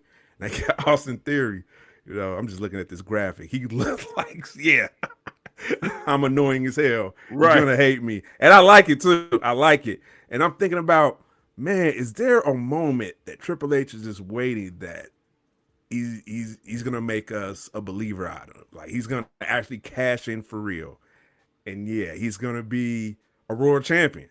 that is that in his future for Austin Theory, bro? What, to be a world champion? Yeah. I think so. I think that is the one carryover from the Vince McMahon era that I think Triple H is gonna go ahead and go with. I think so. You know, and yep. And I think, you know, Theory has it in him. I think he does have it in him to be that guy.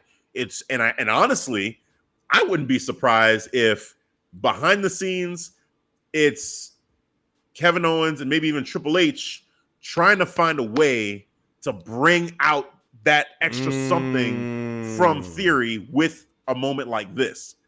You know, it might have been like, I would not be surprised if down the road you see in a documentary or whatever, like they say, like they didn't even tell Theory like what was going to happen, and they just cut the promo and Theory's just reacting. He's literally just having to react to this happening, and it's just, hey, this is what we got, and that's what brings out that extra gear from Theory. It's just this moment, just kind of like smacking some sense into him and just finding that fire for him. I'm pretty sure they gave him like some bullet points of what KO's gonna come but out that with. that didn't feel rehearsed at all, though. No. You know it didn't. It didn't. Right? That promo felt like dude, oh my God. Yeah.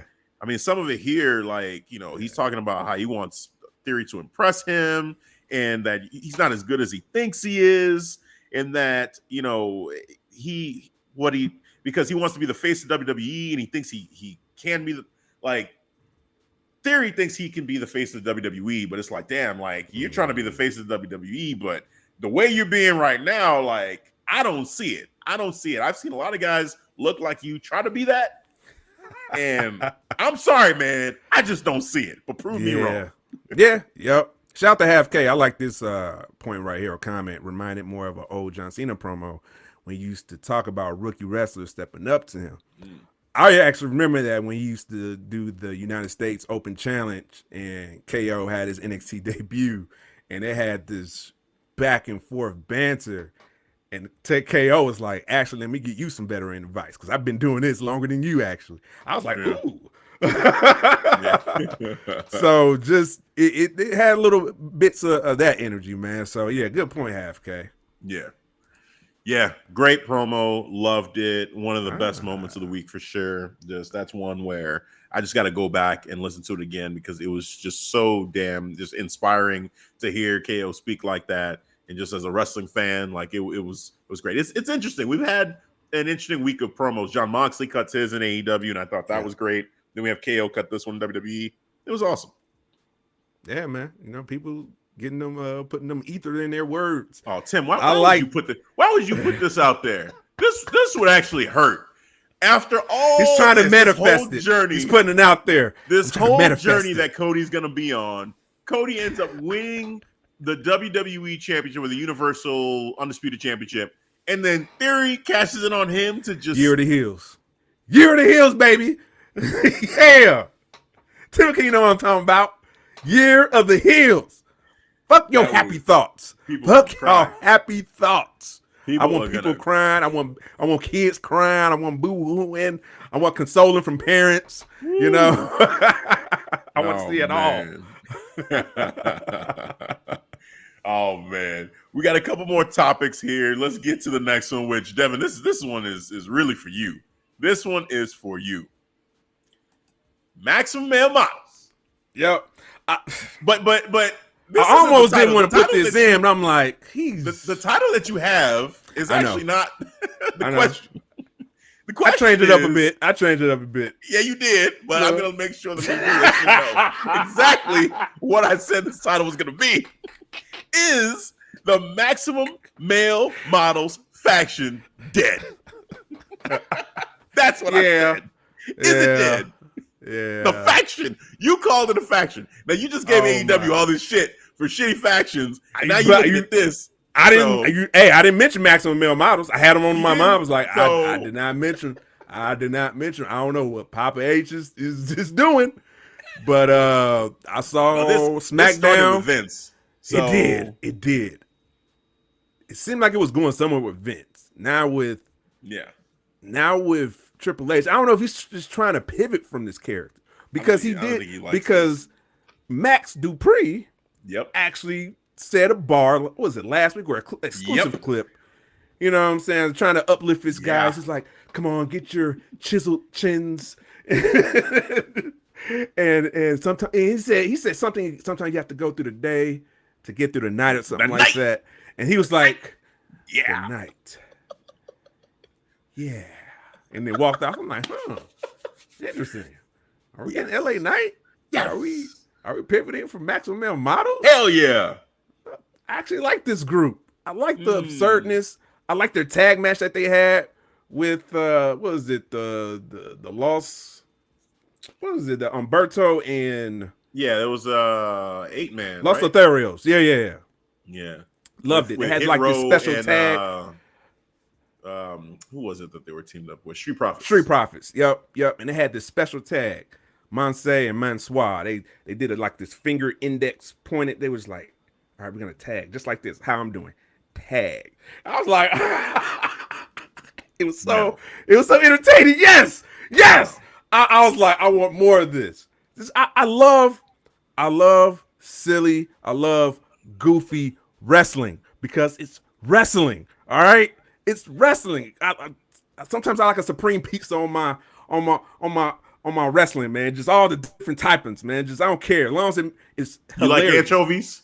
Hell no, nah, bro. Because that's what Maximum Models is. What you talking about? No, they're not. They're pineapples. They're pizza. pineapples. They're pineapples. That, you know, pizza. I'm sorry. Nope. And they're not for everybody. Nope. See? Yeah, not everybody likes pineapple pizza. I love pineapple on my pizza with little jalapenos too, a little hot and sweet. Here's what I'll say. How you gonna diss me like that? Just no. And then just cut me off like that, bro.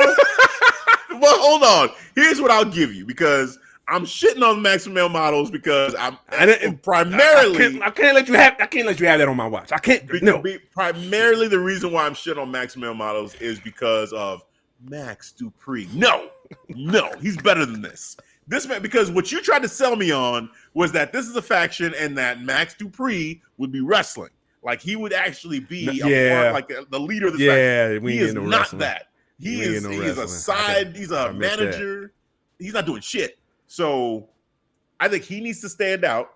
I think him being LA Knight, yes. Oh, you two Half K? Come on, man. I thought y'all was going to be rocking with me. Thank you, Half K. Rock with me. Return of, LA Knight. Yeah, I think that is the way this needs to go. He needs to just break out of this and be LA Knight again. It's just if you want to have Monsue and Mansoir with Maxine, fine. I'll give you that. Cool. They can be goofy. No, but that's not for LA Knight. No. He needs to be on his own and be one of the best talkers that we have in WWE. Maybe we get the best of both worlds. Maybe we'll get the best of both worlds. Like they'll change him back to LA Knight, but he'll still have Maximum Male Models, or maybe they go through a name change too. Like I think that at first it was going to be Night Model Agency that they tested through the dark matches. Then the question is: Maximum Male Models dead? If they do that, if they rebrand them, it's dead. Well, if they change their names and they go a different direction, that means this did not work and it's dead.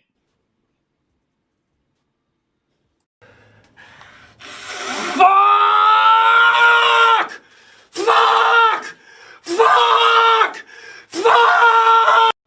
I'm done with that. I'm done with that stuff. How dare you do the ones like no. We the ones. Just rubbing it in.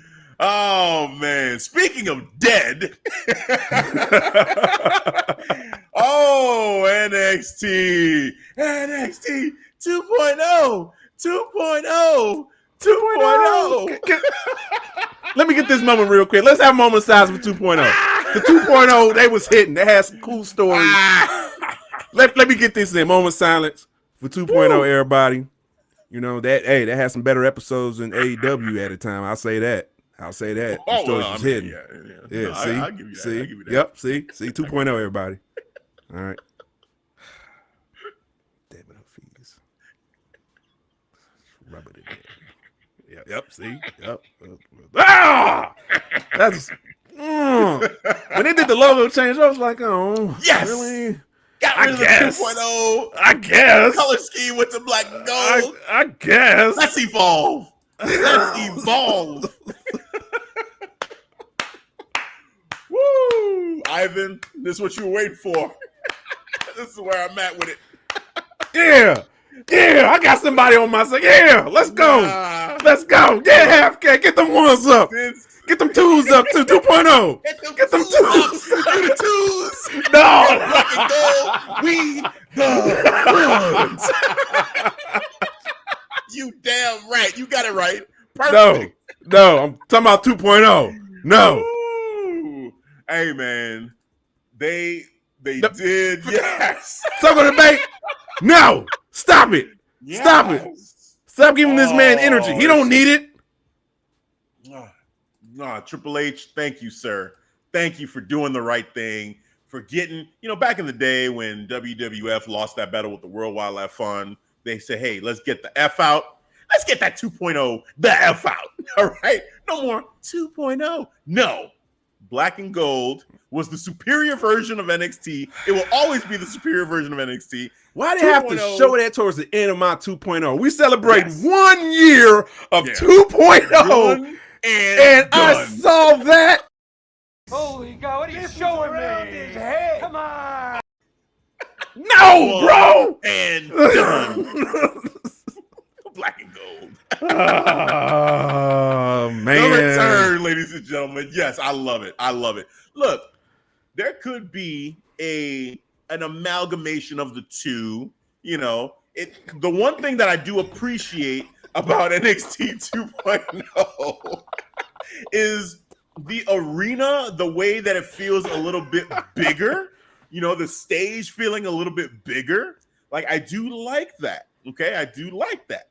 But there was something really goofy about some of the super sports entertainment things that they were doing that I felt like they've calmed that down, especially since Triple H has been back in charge. I enjoyed it. It was fun. Yeah, no.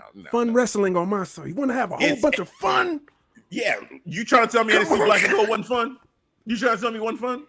You trying to tell me everything we did with Adam Cole, baby, and the Elite wasn't fun? Johnny Gargano and Tommaso Ciampa, that wasn't fun? The women's division in NXT Black and Gold wasn't fun? Come on, man. Come on. Yeah, it was fun, bro. It was fun. Tony D'Angelo. Yeah, man. It just spoke more to my extreme side of wrestling, which is goofy and don't make sense. And 2.0 was all that. And come to find out, that was all Shawn Michaels. Everybody blaming oh, that's Vince. Oh, he's coming down there. Well. It's not all Shawn. Let's be real. Vince went down there to the Performance Center. And a minute he went down there, everything changed. No. It was Shawn was there running it because Triple H, unfortunately, had a condition, had to step away. Shawn was then put in a position where, okay, it's me trying to deliver Vince McMahon's vision. So we can say it was Shawn, but we all know this is what Vince wanted. That was an abrupt change, and all the people that got fired that were a part of Triple H's group that got let go. I mean, it was clear what was happening. They were trying to get a different feel, with these younger people and more sports entertainment and the bright colors. And bright colors. I guess for me, I'm not even completely against what they were trying to do as far as, hey, let's bring in some younger talent instead of always having it be like the older people from the indies. But that doesn't mean get rid of all the older people from the indies, because there are a lot of talented people that are in the indies. I mean, it was kind of just downright disrespectful the way they just started saying, hey, if you're not, if you're over 30, basically, we don't want you. Like, what? Really? They said that. They basically got when Taya Valkyrie got released, it was basically because she's too old. Well, yeah, I listened to our podcast. Yeah, that's valid. And that's that wasn't the only one. They were basically saying they wanted people in their younger 20s. They were going to colleges to recruit people that had no experience and then to train them up. But with NXT Black and Gold, you had all these people in the indies. Look at Undisputed Era. All those dudes were basically in their 30s. And it was great.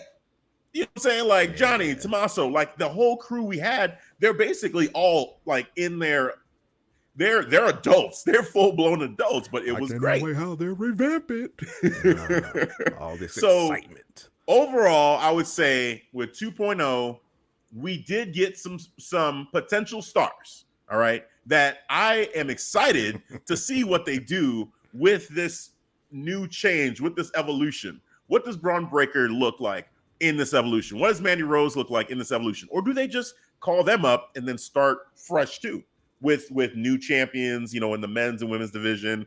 Like there's a lot of potential here. But overall, I just feel like it's nice to see that the takeover era of NXT is being brought back so we can get true takeover events again. Because I damn sure missed that, where you feel like, okay, we're getting this arena pay-per-view. I feel like that definitely needs to come back with this Black and Gold era. So I'm excited for that. And you got to co-sign with that. Wouldn't you like to see Braun Breaker at an event like that, like how TakeOver used to be? Yeah. So good point. It is. Just you and your feelings about 2.0. I am in my feelings. I admit that, man. I like 2.0. When Black and Gold got killed for 2.0, you were like, oh, man, get over it. It's okay. 2.0 is great. Okay, cool. Move on. Now it's time for you to get over this. So I let you have your moment. Let me have mine then. All right. 2.0, it was great. I love the stories they was having. The new wrestlers they introduced. Wendy Chow? Wendy Grayson Waller or Wendy Chu. Yeah, Grayson Waller effect. Apollo Crews coming back with some new character, similar to like he's Luke Cage now. I'm feeling that, man. All right, he got powers.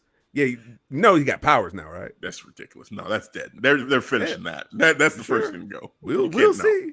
You can't superpowers. No. Yeah, he got like that's what Raven powers. He predicts the future and all that. No, that's predicted. That's ridiculous. I saw a little bit of that too. Like Grayson Waller when they had their back and forth. Yeah. And Waller was like, I got questions from Instagram or whatever. And they were like, do you really see the future? Do you really think you see the future? And if so, why didn't you help Diamond Mine when all that shit was going down? It's all valid. These are all valid questions, bro. I'm like, answer this, please, because this is ridiculous. Yes. I was having fun with that interview, man. He was, yeah. Shout out to Grayson Waller, man. 2.0 original OG. 2.0 original OG. It was around for a year. A year, my guy. He's not even been in WWE for a year. It was just good, all right? It spoke to the extreme side. I'll admit this. There was no balance. What Papa H brings to NXT. All right. I get that. I understand that. But you can't be telling me, let's just clear this up because this will clear up a lot for me. All right. You enjoyed 2.0. Fair.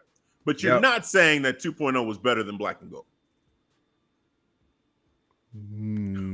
The hesitation is bothering me. No. Stop it. I'm playing. I was going to say, what is happening right now? I'm trolling right now. I'm like, let me take my time. Sweet ass time. So you want to rub it in about 2.0 in there, I'll take my sweet ass time. Better than you can't even do it. You couldn't even do it if you tried. Keep this conversation going. Better. I don't normally do this, but that's a whole. Keep the party going. We can have a whole other podcast on that. That will be the one topic. You can take 2.0. What are you talking about? Black and Gold better than 2.0. We can debate it fact for fact. You're losing that debate. What storylines are memorable to to Black and Gold? What? That's a damn good question. When they were showing that the video package, I was like, wow, all this stuff just seems random as all hell. Like, what the hell? Like, there was a lot of stuff that happened. It's a year 2.0. It was a lot. It's a year. Haunted House. Random ass shit. Carmelo calling a shot. Had a good lengthy run. Yeah. 2.0. I mean, really, they only the champions. There weren't too many champions they could really showcase though, because essentially it was Braun, Mandy, and Carmelo as champions for this entire year. Yeah, they had a couple times where Dolph Ziggler became, NXT 2.0 champion for NXT champion, and then you had who else? Who did Carmelo lose to for the North American Championship? Oh, Solo. No, before Solo. Oh, before it. Yeah, he lost it at one he point. did lose it. Was it the Cameron Grimes? Maybe it was in Cameron the ladder Grimes. match. Yeah. I think it was Cameron ladder Grimes. match. And Then he got it back. Right. He got it back. That's right. Got it back. So, but yeah, pretty much it was Carmelo. And then the tag team titles, they bounced around a little bit, both on the men's and the women's side, but they didn't really have too many champions at all. Oh man, I'm seeing SmackDown in the background. I'm seeing Hit Row versus the Brawling Brutes. That looks like I can't wait to watch that match. That looks sick, bro. Yeah, that was the main event too. Oh wow, yeah, Top dollar. Oh man. Oh, and I see. Oh wow. Okay. I'm gonna watch that. I'm seeing a lot of stuff going on right now, man. Bro, wait till you hear Michael Cole say top dollar. Like he say look like a little hood in his voice. Oh, from the hood. No. Top dollar. I can only imagine. He's better than top dollar. Nada. Michael Cole. It's boss time. Oh my God. Who hotter than top dollar? Nada. Michael, never again. Yeah, you can X that out. Never again. Yeah, damn. That in. Oh man. So yeah, 2.0. It was a thing. It is no more. We are back to black and gold. I'm enjoying it. I'm sure you're gonna watch it. You're gonna continue to watch NXT. I'm going to watch it. You got me back with black and gold. Yeah, I know. This is all what you was waiting for. This is like, oh yeah, we're talking about this black and gold on tonight's episode. 2.0 is we going live. We talking about you the twos and we the ones. Papa H, thank you so much. Well, we'll end on a topic that I'm sure you're gonna love. I put this one in there for you. I'm not sure if you got to see the whole thing, but I figured I saw. Yeah, I watched the whole thing. Okay. So because I didn't see the whole thing, I caught some of the highlights. But Roman Reigns, yes, the tribal chief was on Impaulsive, and I'm just finding out now some of the follow up of this, the aftermath. Which you can go ahead and fill me in on some more. At first, I was kind of excited about this topic, and then I heard some of the other shit going on, and I was like, "Oh wait, no! Oh no! Oh no!" And now I'm not liking this at all. Like, why? Why did we do this? So this is yours. This is your segment. Have at it. Take over. Yeah. So Roman Reigns was on Impaulsive, and it was a great interview. Seemed like they were both open with each other. They were having fun. Hearing the tribal chief talk about his family life, getting adjusted, going through cancer, this whole background, football background, Usos bloodline, all that good stuff. And then, so when Roman leaves, tribal chief, he leaves, a little further conversation between Logan Paul and his buddies, mentioning like, man, I'm getting itch. I'm like, fuck you talking about? Get some medication for that, man. Right. And that was like we talking about. Yeah, man. I think I could take on the tribal chief. They was like, what? he used Money Mayweather as a point to say, hey, I boxed Money Mayweather. And this dude kept it real. He was like, bro, that's the GOAT. You boxed him? Okay. I'll let you have that one. And just because you're ready for that, you think you're ready to take on the tribal chief? Really? Logan Paul. If you could take Okay? 6 You're not that guy, pal. Trust me. You're not that guy. Okay. You are not that man. You're not the dude. Then you come on SmackDown. Oh, I saw the this. Open the show. He comes out talking about wump. Yeah, blah. Paul Heyman comes out, Bloodline, Honorary Oos. He got a new shirt too. Says Honorary Oos. Love it. Sami Zayn. Oh, that dude is over. Y'all need to keep an eye on that man, bro. Keep an eye. Oh my dude is getting a huge mega response. Right. Because Paul Heyman trying to come in there, try to talk some sense to him. Like, this ain't what you want. You ain't about that life. You can't, come on, hold on now. Just because you had these superb matches, you think you're ready for the tribal chief. And then Logan Paul saying, well, it just takes one lucky shot. Yeah, lucky shot. But tribal chief? Hell no, bro. That's not gonna happen on my watch. I would just not allow that. It's not happening. You are not beating the tribal chief. It is decided. It is decided. It is decided. All right. His name shouldn't even be brought up with Roman Reigns. No. I get it. He's a celebrity, a social care. media megastar. He brings extra eyeballs to it. No. Get it. No. Get it. Who wants this?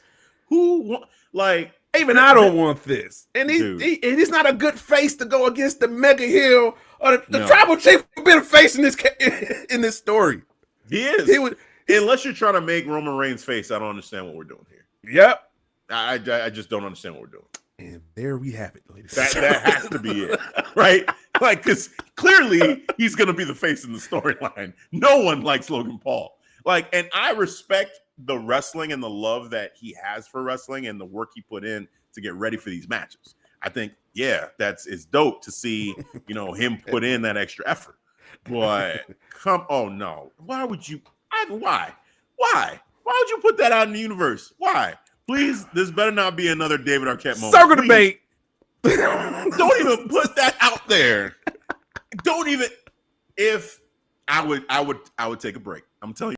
Shut the fuck up! Shut the fuck up! We're doing something really important here. Get the fuck out of here! No, we're not even. Had to do a circle debate. Had to do a circle debate. Yeah, no, not happening. Just why? What? I was excited when at first I thought, okay, they just had a good time. We're gonna end on a feel good moment. That's why this is on here. That's why this is a topic, because I thought, okay, they had fun. You get to see Roman, just having a good time. Just showing his personality outside of the ring. It was the clips I saw. It was cool. It was funny. Yep. And then to hear this, I said, oh shit, I should have seen this coming. This dude, they're trying to give him a title shot? What? Logan Paul. Oh, brother, this guy stinks. Basically, bro, that's how I feel. Seriously, this is a waste. This is not a. This is a waste. This is wrestling. This is wrestling. This is wrestling. This is wrestling. No, it's wrestling. It's wrestling. This is wrestling. But Logan, wrestling. Come on, man. Give him Bobby Lashley. Give him Gunther. Yeah. You do not. He doesn't deserve to be. He barely deserves to be on the same card as Roman, let alone in the same match. Like, this is crazy. One-on-one on the main event. Main event on a future premium live event. Dude, is this a possibility? This is happening. This is happening. What I had heard was Crown Jewel. That the next time they do a Crown Jewel, that could be the match. Which I don't know how far we are away from that, but that was a rumor that I heard. You know what?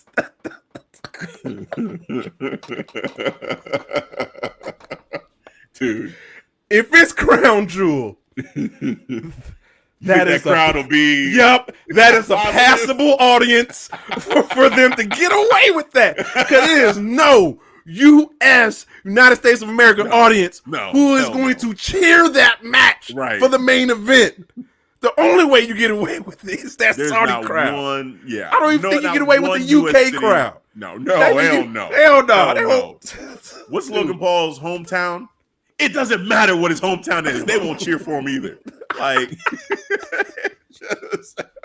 it's crazy. Yeah, there's no way. This is insane. Yeah, Crown Jewel. Yeah. Some of them are throwaways. But Tribal Chief, he did choke out Goldberg.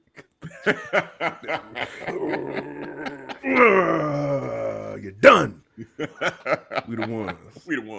Yeah, but Logan Paul, come on, bro. Yeah, no. I'm not feeling that. I'm not feeling that. Papa H, nope. Unless you're telling me that whatever prince out there is requesting Logan Paul specifically. He's on the order. Right. He's like, look, I'm going to pay you guys X amount of dollars. Bag of money. Right. Yeah, suitcases, plural, of money for a Logan Paul match with the Tribal Chief. Make it happen. You know, I'm kidding. Hell no, never. I hope Roman Reigns welcomes them to pro wrestling. What's on the ass? Okay. Oh, right. But you right. did. I'll never forget this moment, Ivan. You had spoke about, I think we was talking about the predictions for Crown Jewel and Goldberg and the Tribal Chief. You mentioned, what if Goldberg beat the Tribal Chief? You almost gave the Messiah a heart attack off that. You pressed the wrong button right there, my friend, and I just gave you all the smoke. I was like, how dare you, sir? Dude, we were mad about the thought that Goldberg was going to beat Bobby Lashley. Not to talk of Roman Reigns. Yep. And then they could beat, and he'll try to beat the Tribal Chief, or they can merge the belts together. I was like, what? Right. What? Dude, be quiet. No. Shut up. Now put that out there. Shut the fuck up! Shut the fuck up! We're doing something really important here. Get the fuck out of here! I would not have it. I would not have it, Ivan. Oh man, yeah, man. So hey, this has started. The wheels are starting on this whole thing with Logan Paul and Rome. It just feels like a waste. Even saying that coming out of my mouth right now is just making me feel like, really? Just give us Seth and Roman. Let's stop. I actually want to skip this match. Like, I don't want to watch it, but since I'm like a Tribal Chief acolyte, this was filler. Like, I'll watch it. Look, we know what's gonna happen. He's gonna win. He's gonna beat. He's gonna beat his ass. He's gonna smash him. He's gonna smash him, bro. Yeah. Put that man in his place. Man. Like, bro, think you ready for the main event? Telling you, that's the only way. It's some request. Yeah, like, man. Yeah, no, he should definitely smash Logan Paul immediately. All I need is one lucky shot. What if, Paul Heyman? What if? You're lying. Exactly. Yeah. You heard my Tribal Chief. John Cena couldn't do it. John Cena was saying the same shit. All I need is one. I need is one. Right.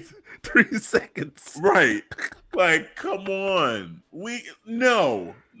And look, hey, John Cena is one of the GOATs. So I can accept that from John Cena.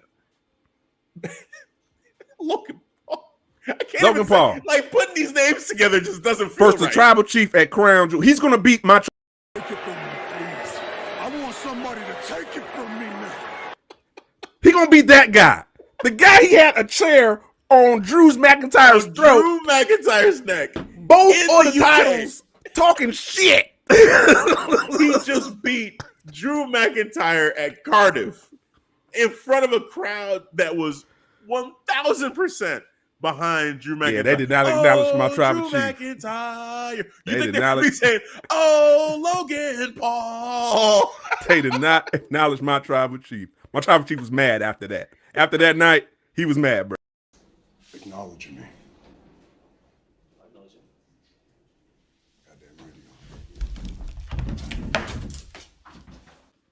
Titles hitting tables and shit.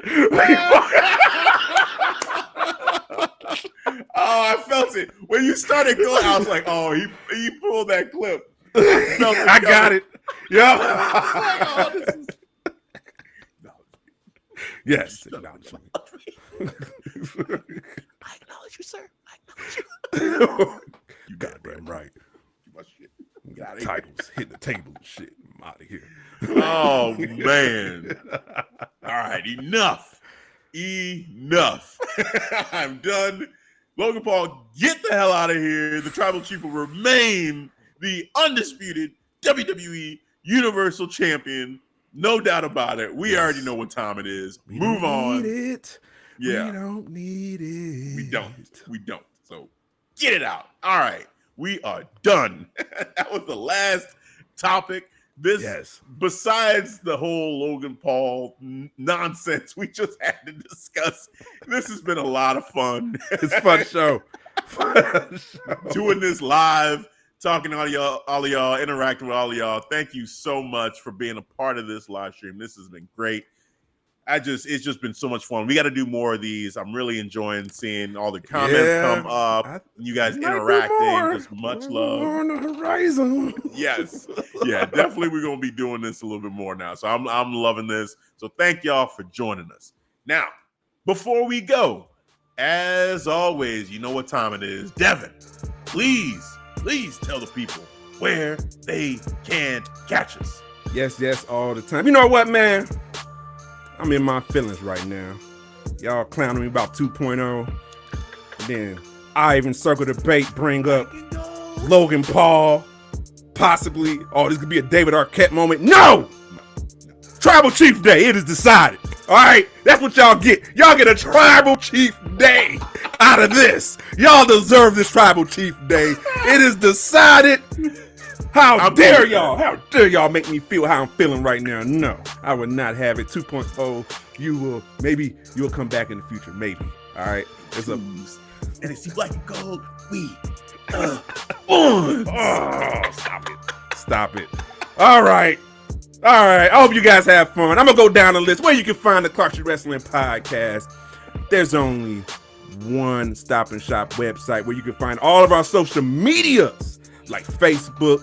We got an awesome Facebook group, Clark Street Wrestling Community, the newly CSWC group. All right, I got the initials. That's what we call it, the CSWC. All right, shout out to y'all. Love the engagement. Keep rocking. Shout out to our Facebook page again. Getting close we're over 700 followers. So keep on rocking. Let's get to 1,000. All right, let's get to 1,000. Shout out to our TikTok page. TikTok. Yes, Karrion Kross. Yo, better watch your back, Drew. He's coming. TikTok. Watch out from vignettes. Watch your back. Scarlett's saying something. She's like, she's laughing now. She was laughing while you was choking, while you was going to sleep. Lullaby. In black and white. Oh my God. Oh! All right. And our Instagram page, if you want to find the video portion of our podcast and the lovely audio portion of our podcast as well, and the live stream will be on there most likely tomorrow morning. So if you're not able to see us live right now or listen to us live, all right, ClarkStreetWrestling.com, ST for the abbreviation. And of course, when we have all of our merch, get your damn merch. Get this shirt right here. We got coffee cups and we got beach towels. Beach towels. It is still summer out there, getting a little warm out there. If you're gonna be at North Avenue Beach in Chicago, be at South Shore Beach in Chicago, be at Edgewater up there. All right, don't burn your ass. It is not a good look. Get your beach towels. ClarkStreetWrestling.com, ST for the abbreviation, /store for your pleasure.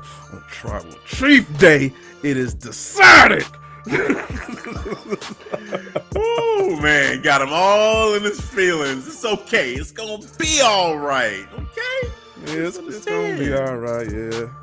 2.0, big twos, black and gold. We the ones. No. Circle the date.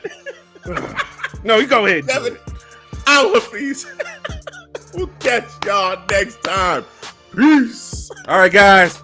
Thanks for listening to the Clark Street Wrestling Podcast on Tribal Chief Day. Another one. You guys earned this Tribal Chief Day. Circle the debate. Y'all on the top of my mind. Y'all gonna get this smoke. Ivan saying those comments I will never forget. Burn on my memory. Debate coming soon. You hear that? Debate coming soon. Hope you have fun. It's wrestling. I gotta remember, it's just wrestling. Wrestling. I'm out of here anyway. Peace out.